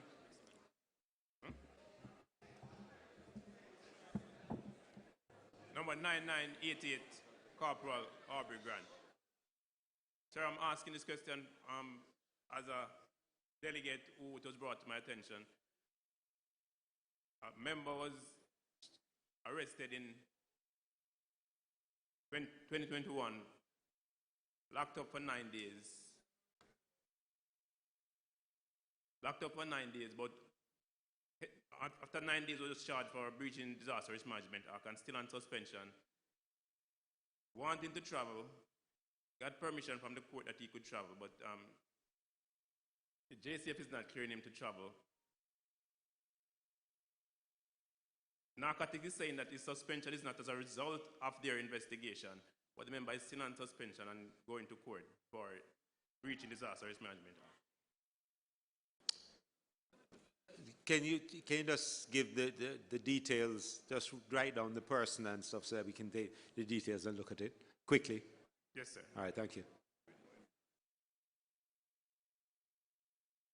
Good afternoon, Commissioner. Good afternoon. Number 6871, Sergeant Kevin Anthony Johnson. I humbly ask your assistance on two small issues. A member of the Marine Division representing the Black River Marine Post. The condition there, very bad. And we have been coping for years. But there are two containers that were retrofitted and purchased and retrofitted for the Black River Post that are presently at the SO base, sitting, doing nothing. Okay. And we could do well with it at Black River. Right. And I think you can fix that, sir. Yeah. Easy fix. Another issue. I'm asking you to consider the shaving protocol for Marine personnel. Mm. Yes. Yes, sir. Yes, that rose, we definitely will look at it. Can you get your people just to submit to me, so to headquarters, what you want in it? Just okay. what you're thinking. Clearly, it's obvious that I can wear a beard because, you know, when you shave salt air, all of that. Yes, like sir. Most navies, most marine people actually do grow beards. It's not an unusual thing for the environment. But just submit something. Just ask your... Mr. Walker. Yeah, Mr. Walker or okay, whoever sir. to just submit something to us. Okay, sir. Thank you. You're welcome. Number 13887, Melissa Arborn, Protective Services Division. Yeah. Congratulations, sir, on transforming the Jamaica Constabulary Force. Work in progress. We're all working. I would have note also, sir, that over the years we have been using an outdated employee contractual agreement. Okay. Now, for this transformation, it would be nice and wonderful that the Jamaica Constabulary Force, or you, sir, could ensure that this employee contractual agreement is updated to reflect the notice that needs to be given to members when they sign this contractual agreement. They know that, listen, we should give 6 months notice in order to resign from the force. So let me just speak a little bit about that. That's what the law says, has said for a long time. But that it has a 6-month thing in it. I've published enforced orders that if you give a month and you get the little steps that need to be done, then you can, then off you go. But sir, could you look at the employee contractual agreement that no, but it's each not, member signs? Okay, oh, you mean, okay, all right, I'll look at that. And also, sir, it would be nice if each... So what is it that you want changed?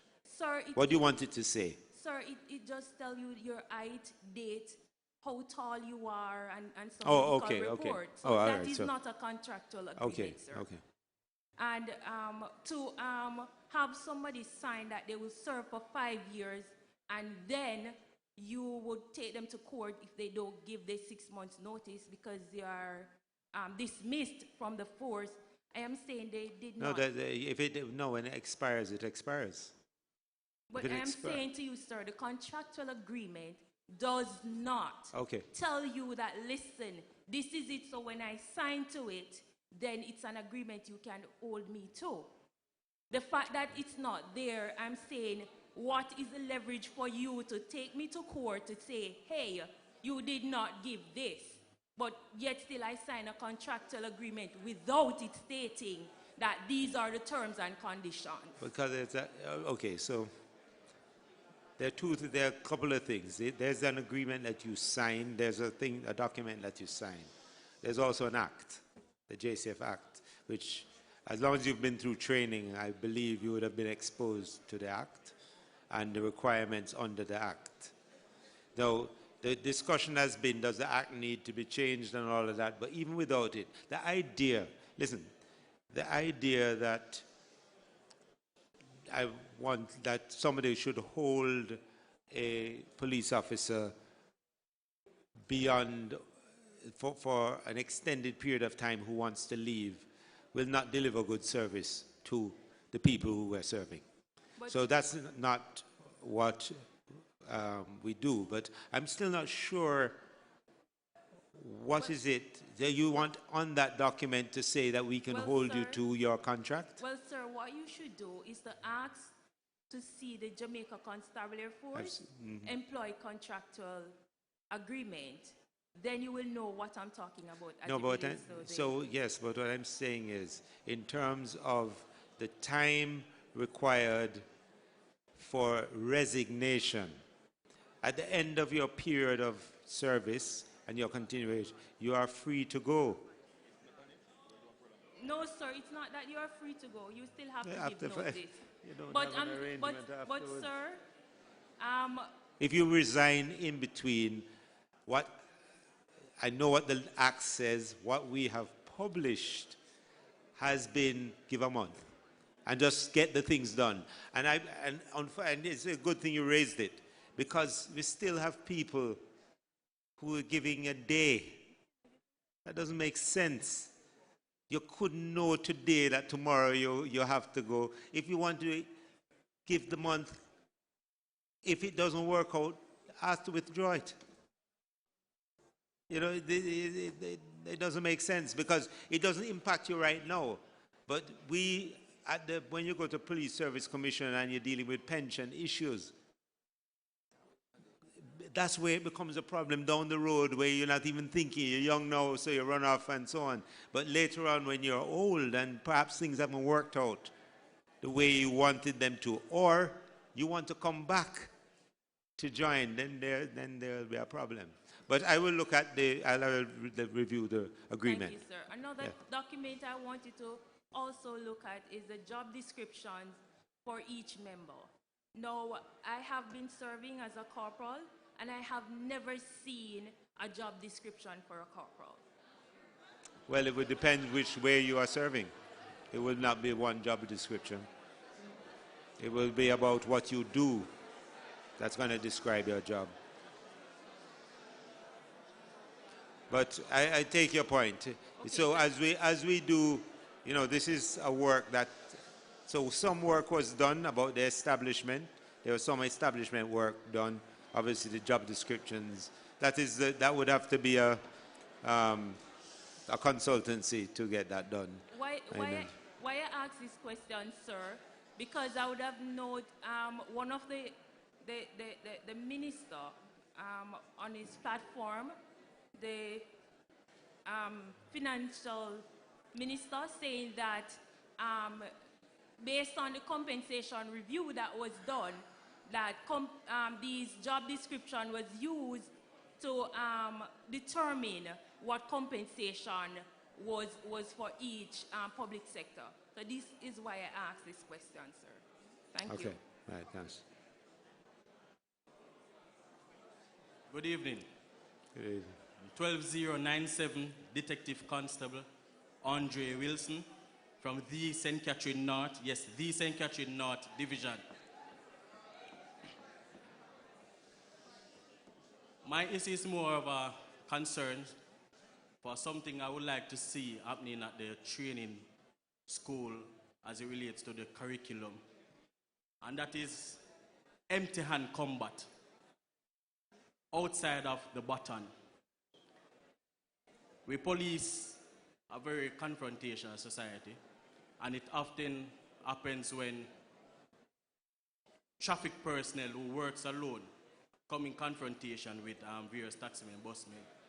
A lot of tussles, and I believe I wasn't given empty hand combat in training. A lot of personnel here not, and I don't see it happening in training right now.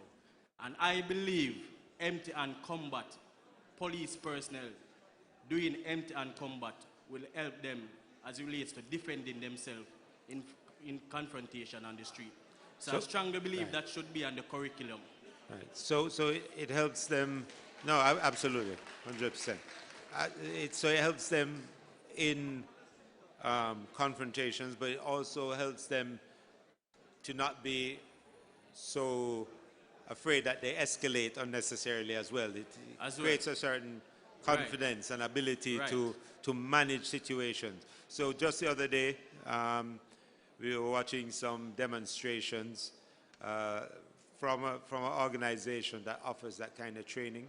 It's something that that would definitely have my full support. As it's something that's raised, it's just that we haven't done it yet. But it's something, and it's been fits and starts. I know they used to teach judo over there, then it went to taekwondo, then it went to various things. But really, what you want is those things that are easily teachable and useful for a police officer, for our reality, more than the whole art. The whole art can be learned by those people who are more interested than just the need to be able to control and manage confrontations and situations. But your point is well taken. Right. Thank you. I would suggest Aikido. The only problem with Aikido is that very aggressive attackers, unless you're very good at it, their response to that is not very good. Aikido people are not usually used to being hit, and that's a problem. You need to be able to take a hit. That's the aim, not to be hit. Wishful thinking, but anyway. All right. So we have, what, two more? Yeah. Good evening, sir. Yes. I am number 19208. I am number 19208, Corporal Nico Carty from the NPCJ. Sir, I have two questions as it relates to promotion. You have announced quite a number of promotions that will be done within this year. Within the next few weeks, actually. Sir, my first question is, has there been an increase in the establishment to facilitate this? And if there has not been any increase, could we look into increasing it so as to give other persons an opportunity to be promoted? Yes. Also, I kind of spoke about that earlier, but that's what I meant. If you didn't also, sir, could you give a specific date for persons who are successful in their exams as to when they'll be promoted? You mean the last ones or generally? You say generally? No, sir. Or these specific ones? These ones. The specific ones, sir. Probably the next 2 weeks or so. We're probably 2-3 weeks away. Where are we? Where are we with it now? Oh, yeah, I'd say within the next 2-3 weeks. Yeah. I thank you, sir. As I say, the only ones that may take a little longer are those that have to go to the PSC. That would be to inspector. Thank you. Okay, welcome.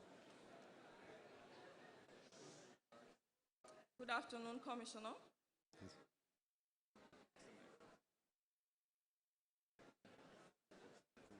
Right, sorry. I am number 16733 Sergeant. I'm from Planning, Research and Development Branch.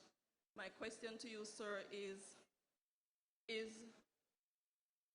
there a retention strategy in place to keep members, or are we working on one now? Okay, what kind of retention strategy are you thinking? To keep No, I them- understand what it is. Yes. But what were you thinking? You're thinking what type of strategy are you thinking? Because you are planning a research, so you know the problem's going to come back to you, right? So what are you thinking? Because I'm thinking that we're planning to recruit 1,250 yearly. Yes. But it doesn't make sense recruiting all these people and then, on the other hand, a lot of people leaving. So let me tell you, the steady state leaving the force year on year is about 450 people leave. Yes, sir. The reason why we're doing 1,250 is that we know we're going to lose 450 and we have 800. Now, when we started to break down why people leave, etc., a lot are, if it's resignation, it's usually resignation and migration. That tends to be the one, and then the rest are retirement. As a percentage of the force, on a good year, i.e. when we don't have that many people leaving, it's 2%. On a bad year or a higher year, it's about 4%. That's where we fit in, and it tends to be, if you look at it over time, it does fluctuates around that. So we know that, yes, there can be some retention strategies, but sometimes they're very difficult to manage. And let me tell you why. Because the organization starts to make decisions that that person is more important than that person. So we have to pay them a huge bonus, but you're all right. And that gives its own challenges in an organization. I've seen it play out that way. When we look at other forces, so I kind of look at, because I'm in touch somewhat with NYPD, so I look at they lose 11% a year. They're way above us, and as do a number of forces. So once you're at a steady state, when I get worried when I see spikes. If all of a sudden people start to leave, then I'm going to have to ask the question, why is that? Why is it spiking and so on? But there is a certain steady state that people get on with their lives, and people won't, and as a matter of fact, I suspect that the youngsters we're recruiting now won't necessarily see themselves as one job for life. They're not really thinking that way. So we'll probably see that go up. What we have to do is pay attention to, one, what skill sets we're losing out of the force, and make sure we always have people right behind them coming up. Part of getting that done is to have the establishment where there are named places for each thing all over the force, which has, some work has been done mainly on the geographic areas. The non-geo work is done, but it still, I believe, needs a little tweaking. But so that's how we get it. So alarm in terms of attrition comes when you start to see it going out of whack. If it's been the same for 10 years, that means that's your training requirement. That's how much you need to train. The problem is, and where the real problem comes in, is if you train 400 a year and 450 leave, then you have a big problem. But what you also have to do is, part of retention is keeping the work interesting. Part of retention, it was interesting after the expo, people right there, officers came up and said, I was resigning, I've just withdrawn my resignation. I want to be part of something. That's important too. So even as we all move this thing ahead, we'll find that, decision, we talk to officers who've gone abroad, and I'm getting applications to come back. So, it's a change. We just remember, once you get the wind of change, people want to be attached to something good. So let's keep what we have good. Let's make sure it's good. Okay, all right, thank you.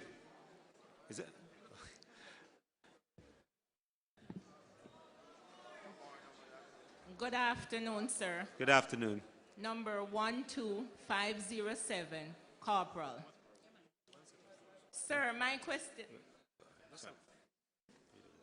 Madam Top, you are the final person. We have to act in the interest We have other items to address, and we have to do so today, lest we are going to run into challenges. That is noted, sir. Let's go ahead. Go ahead. Yes, my issue is a small one, sir. The issue of uniforms. Yes. I work at the St. Catherine Parish Court, and we still utilize the red seam, which is unavailable at the stores most days, most months, most years. Yes. And the blue seam, when it comes to the division, is normally for the operational purpose. The denim, the denim.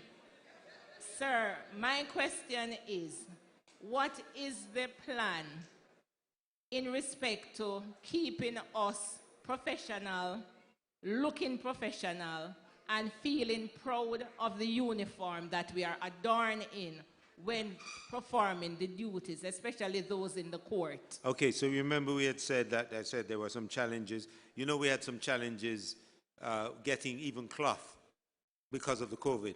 Well, we've come out of that. We got about 20,000 uniforms up to recently, 14,000 denims and 5,000 the candy stripe. But also, and at the same time, remember I said I had some figures here that I could share with you. We just got in 2,700 ballistic vests as well, 2,000 Glocks, 300,000 rounds of ammunition. I'm expecting 2,000 Colts on top of that, about 2 million rounds of ammunition, and we're looking at getting some, I'm looking at here, 35,000 uniforms. So the thing is starting to roll. Last year was a real bad year for our members because we were down on our face with uniforms, but we got it moving, so we should be able to address those problems very quickly. Okay, sir. All right. Well, thank you, Sir? delegates, ladies and oh, you have another one. Okay. Yes, sir. It's a short one. It was pegged to something that we discussed last year. Okay. Last year, I asked the question of the pension being reviewed, where the pension of our officers are not pegged to the current salaries. Where the pension, if you left the work 10 years ago, you're getting the pension of $5,000 till the day you die. I asked for the review, and I remember that you took note. Same thing with the exam policy, where the suggestions was made for persons to do both papers, an overall percentage, and assessments being done. And I remember you asked Mr. Stewart to take note, to remind you, and you look at it and provide us with a feedback. I'm here seeking that feedback, sir. Well, it wasn't me. It was you. It wasn't me. I had COVID. Wasn't here. No, wasn't sir. me. Yes, sir. But no, your point is well made. Yes. So I don't know if, since it wasn't me, I can't really say who. You're saying it was I spoke to Mr. Stewart, but I don't think so. I don't think that's what's happened. But just remember, what was the first one? Sorry, just say yes, that. sir. Not last year, the year before. What's the first first one? The pension of right. our members. So okay, so good. Right, so you mean as opposed to you want it pegged to current salary. to current salary. Yeah. So it moves. No, understood. Yes. Like the prime minister. That is one that we have to that will have to be a part of a future negotiation. Yes, sir. To get that done. Yes, sir. Especially since if you're not in with everybody else, yes, then we should be able to have a good conversation about how we get that done. And the reality is that somebody had come up earlier and said, well, 42 years is a long time to be a police officer, and unfortunately, by the time this work has wrung out some people 2 years after they're dead, it is something that very early on, as advocating. Of course, this is a change to the law, which always makes it more difficult.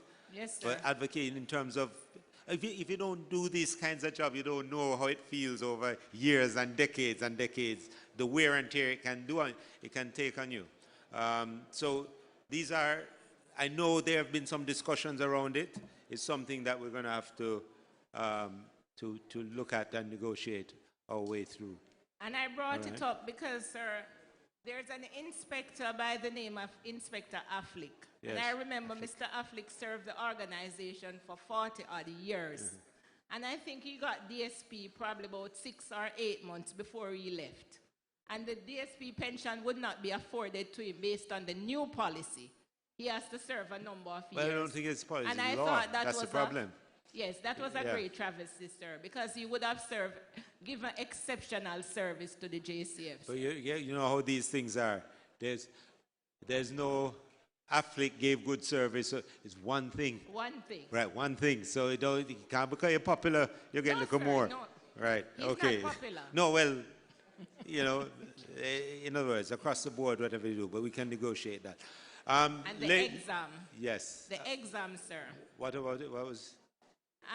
What did I say about that the exam? It would be revised so that persons are afforded the opportunities because we were. So we have each one has been adjusted. You know, we've done a lot of adjustments around it. It's probably not where we want it, but I said from very early that we're embarking on some big things and some change things, some revolutionary things.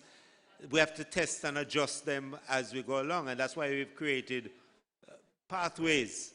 Not everybody is the same, but they bring value to the organization, so we have to find a way to advance those people once you bring in value. Thank you very much. Thank you, sir. Ladies and gentlemen, thank you.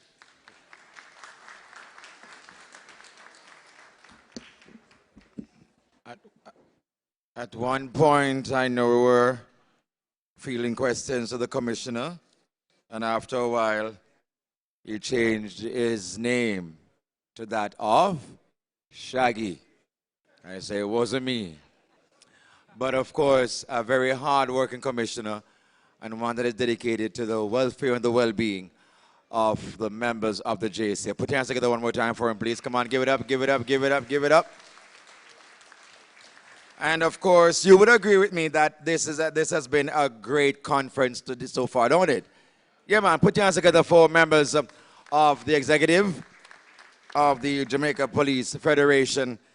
And we want to say a big thanks one more time to members of the media and a big thanks to our kind sponsors, particularly Live Good. So at this time, I'm going to be asking members of the executive body to make your way to the ground floor. We're going to be inviting the Commissioner and the Minister of National Security at this time as courtesy of the Ministry of Security, because that's where you find Live Good. We're going to make some presentation at this time. Or, again, we have to move a motion for this thing to happen. All right? Hold on. Colleagues, I'm inviting a motion to facilitate Live Good Jamaica to make a presentation at this time. The floor is now open for that motion to be entertained. Go ahead.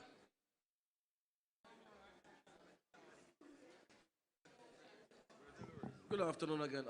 Number 6343, Sergeant C. Taylor. Hereby move a motion for Live Good to Jamaica to make a presentation. Just a second, Sir Taylor.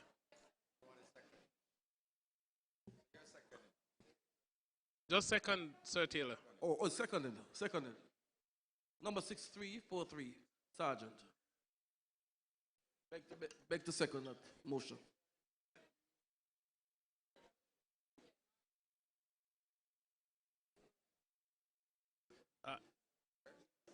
Live Good Jamaica team.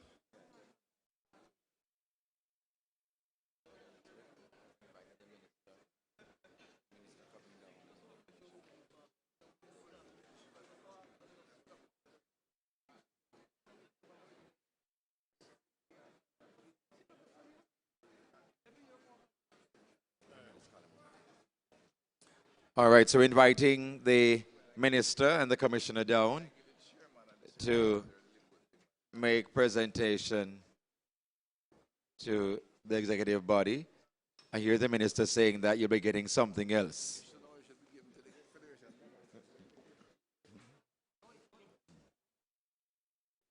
And of course, after these presentations, we'll be going into somewhat of a private session. We're doing financial reporting and all that kind of stuff.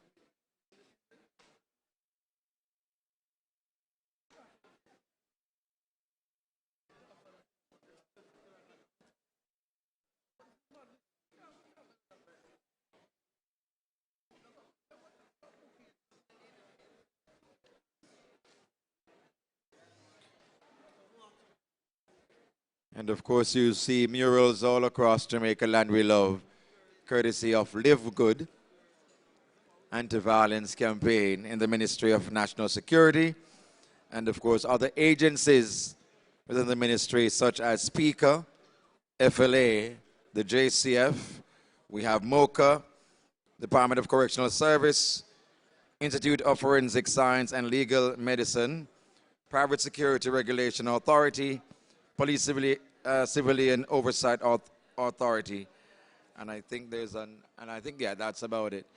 So we want to say a big thanks to the ministry, and of course, to Live Good, and that's what we're encouraging right across the length and breadth of Jamaica, that we all live good.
Thank you, Honorable Minister and Commissioner. Ladies and gentlemen, put your hands together for the hard-working executive body of the Jamaica Police Federation celebrating its 80th anniversary.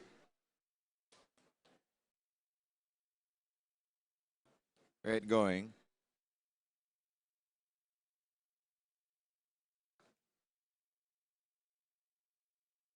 All right, awesome. A round of applause, please, one more time. Thank you, executive body. Thank you, Minister and Commissioner. Of course, it has been a great day, and I must say a big thanks to you all for having me being the master of ceremonies or your moderator for this, the 80th staging or the 80th anniversary of the Federation Conference. I look forward to being back with you next year and beyond. And as I see, it's a motion-driven organization. So I'm just going to ask the chairman to move a motion to move the entertainment from the agenda so you can all get into your report, GenSec's report, and your financial report, presentation of the financial report. And I was just saying to the GenSec, the fact that it's your 80th anniversary, then you might want to think of a 80s party. How that sound? Yes, man, a retro party. That's right, because today and tomorrow is a bit formal. So we want something a little lighter so we can drop some legs. Right, sir? Yes, man. So Wilson, we can do that. But again, that requires a motion, right? Yes. So at this time, ladies and gentlemen, we have been giving away stuff courtesy of Live Good. Again, my pleasure being with you. You can always join me on Gospel J in the afternoon at 2 o'clock for some great gospel music. But I won't leave without giving you something. So at this time, just look under your chair. Look under your chair. Just look under your chair. Look under your chair. We spoke about phone and credit and all these things. Look under your chair for me. Everybody, just get up from where you are and look under your chair. Yes, check the chairs. Check the chairs. Check the chairs. Check the chairs. Have you found anything? Have you found anything? It simply means that my work here is done. Enjoy the rest of your afternoon.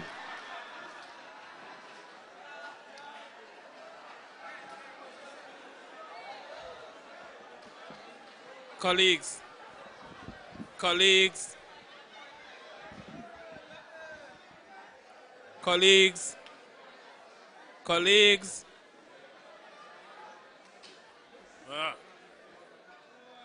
Colleagues, we still have some unfinished business for which you are required to participate.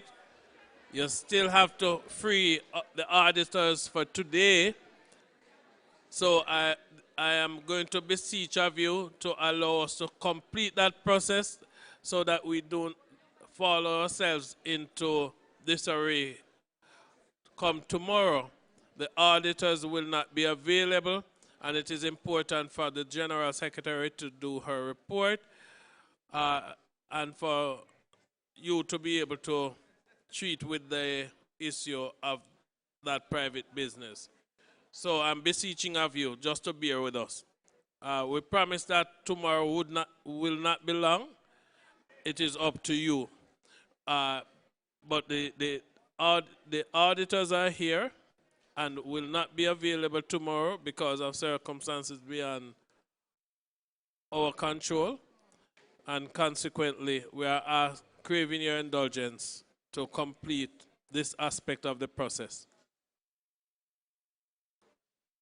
I'm going to invite a motion for the entertainment to be removed from the agenda to facilitate the General Secretary's report. Go ahead.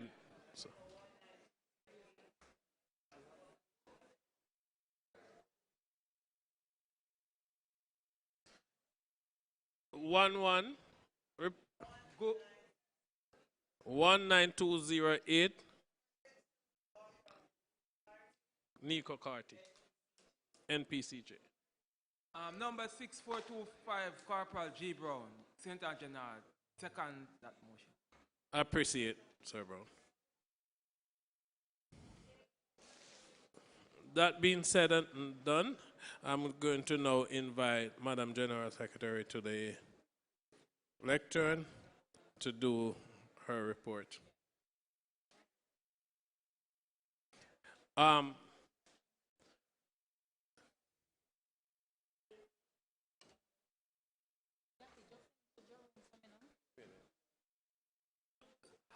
Again, for our visitors, this will be a private session, so consequently, I'm going to thank you for spending the day with us, and to facilitate the private session, the guests will not be allowed to be in.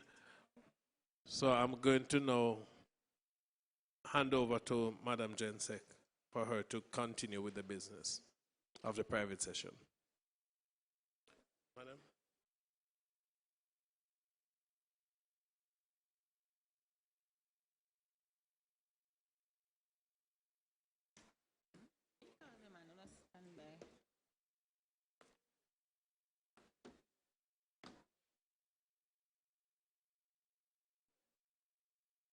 Where is everybody?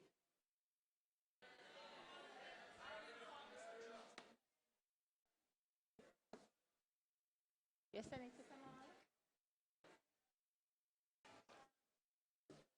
just allow Miss Brown to email it to you. It's all right. I'll work with it. Please, just roll it.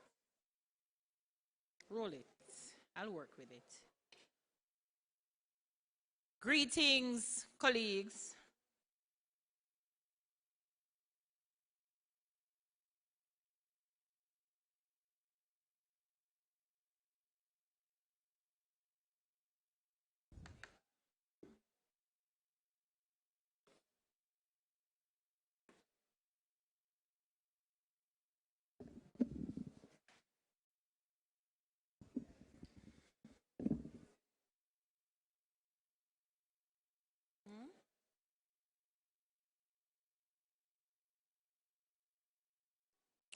answer that. Come do it. Move it quick. See it here. Right, that's the first thing. That is the first thing, right?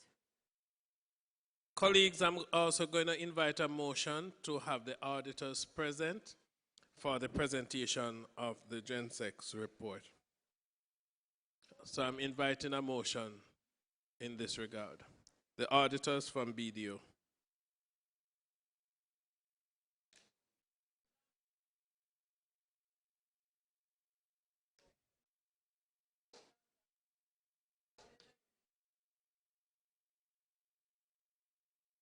Thank you. May I have a second? Thank you. Madam Johnson, could you kindly repeat?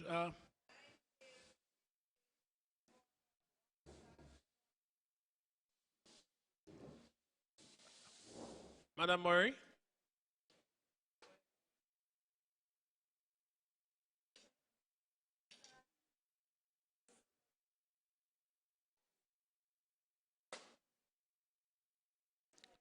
Thank you, madam.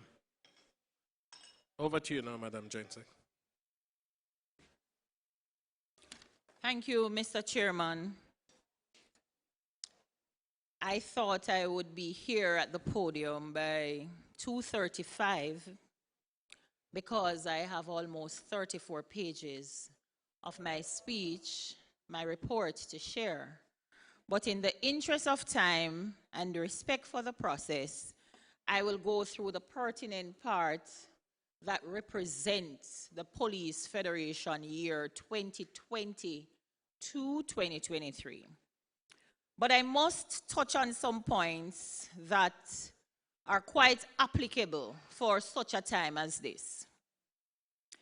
Meeting again in this forum and this fashion for the second time since it has been some semblance of normalcy following the outbreak of the coronavirus pandemic is such a blessing that I am reminded that, you know, in everything we have to give thanks to the Almighty God.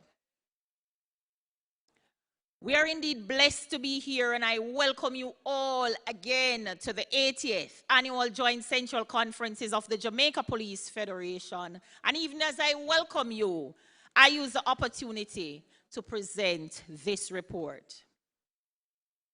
I'm going to ask you all to remember the verse of Scripture, particularly as we contemplate the theme that we have chosen, that we collectively have chosen, focused together, one path, one goal, through excellence and commitment. How good and how pleasant it would be if we could remember to take heart, put into practice, and achieve what this theme conveys as we go beyond the confines of this conference. I said that this morning. A wise man once said, there is immense power when a group of people like us, with similar interests, as I said this morning, come together towards the same goal. See the connectivity and the applicability to the theme and what we need to do as a unit. And if you notice, all the speakers before spoke about this. As a federation, we cannot ignore the fact that this is our 80th year of our conference. And to survive 8 decades is a very significant milestone in the life of any organization. We ought to owe a debt of gratitude to all those who have made this achievement possible. The men and women, both of the past and the present, who have sacrificed their time and energy and contribute their creative ideas to build and sustain the Federation. And I pause now. Any former executive member, past chairman, past general secretary, just stand, because I want to salute you on behalf of the Central Committee in my report, because we are at the 80th year and this recognition is quite befitting, and I ask you to stand. No former GenSec, former chairman, former executive member, anyone in the room? Yes. This is the journey that build up to this time. Thank you so much. All those who believe and continue to believe that we must consistently or constantly strive to be better than we are, and that excellence can be achieved with commitment, focus, faith, and hard work. We have a rich heritage. Let us continue to be focused. It is important. It would have been wonderful if all we were coming here for today was to let down here, not necessarily here like this, but to just relax and enjoy the ambience and the luxurious 5-star hotel. Wouldn't it be? But guess what? We have 80 years to celebrate. We have a futuristic thought pattern to achieve, and we are going to do it together. Sitting in the General Secretary's chair this past year, but that sharp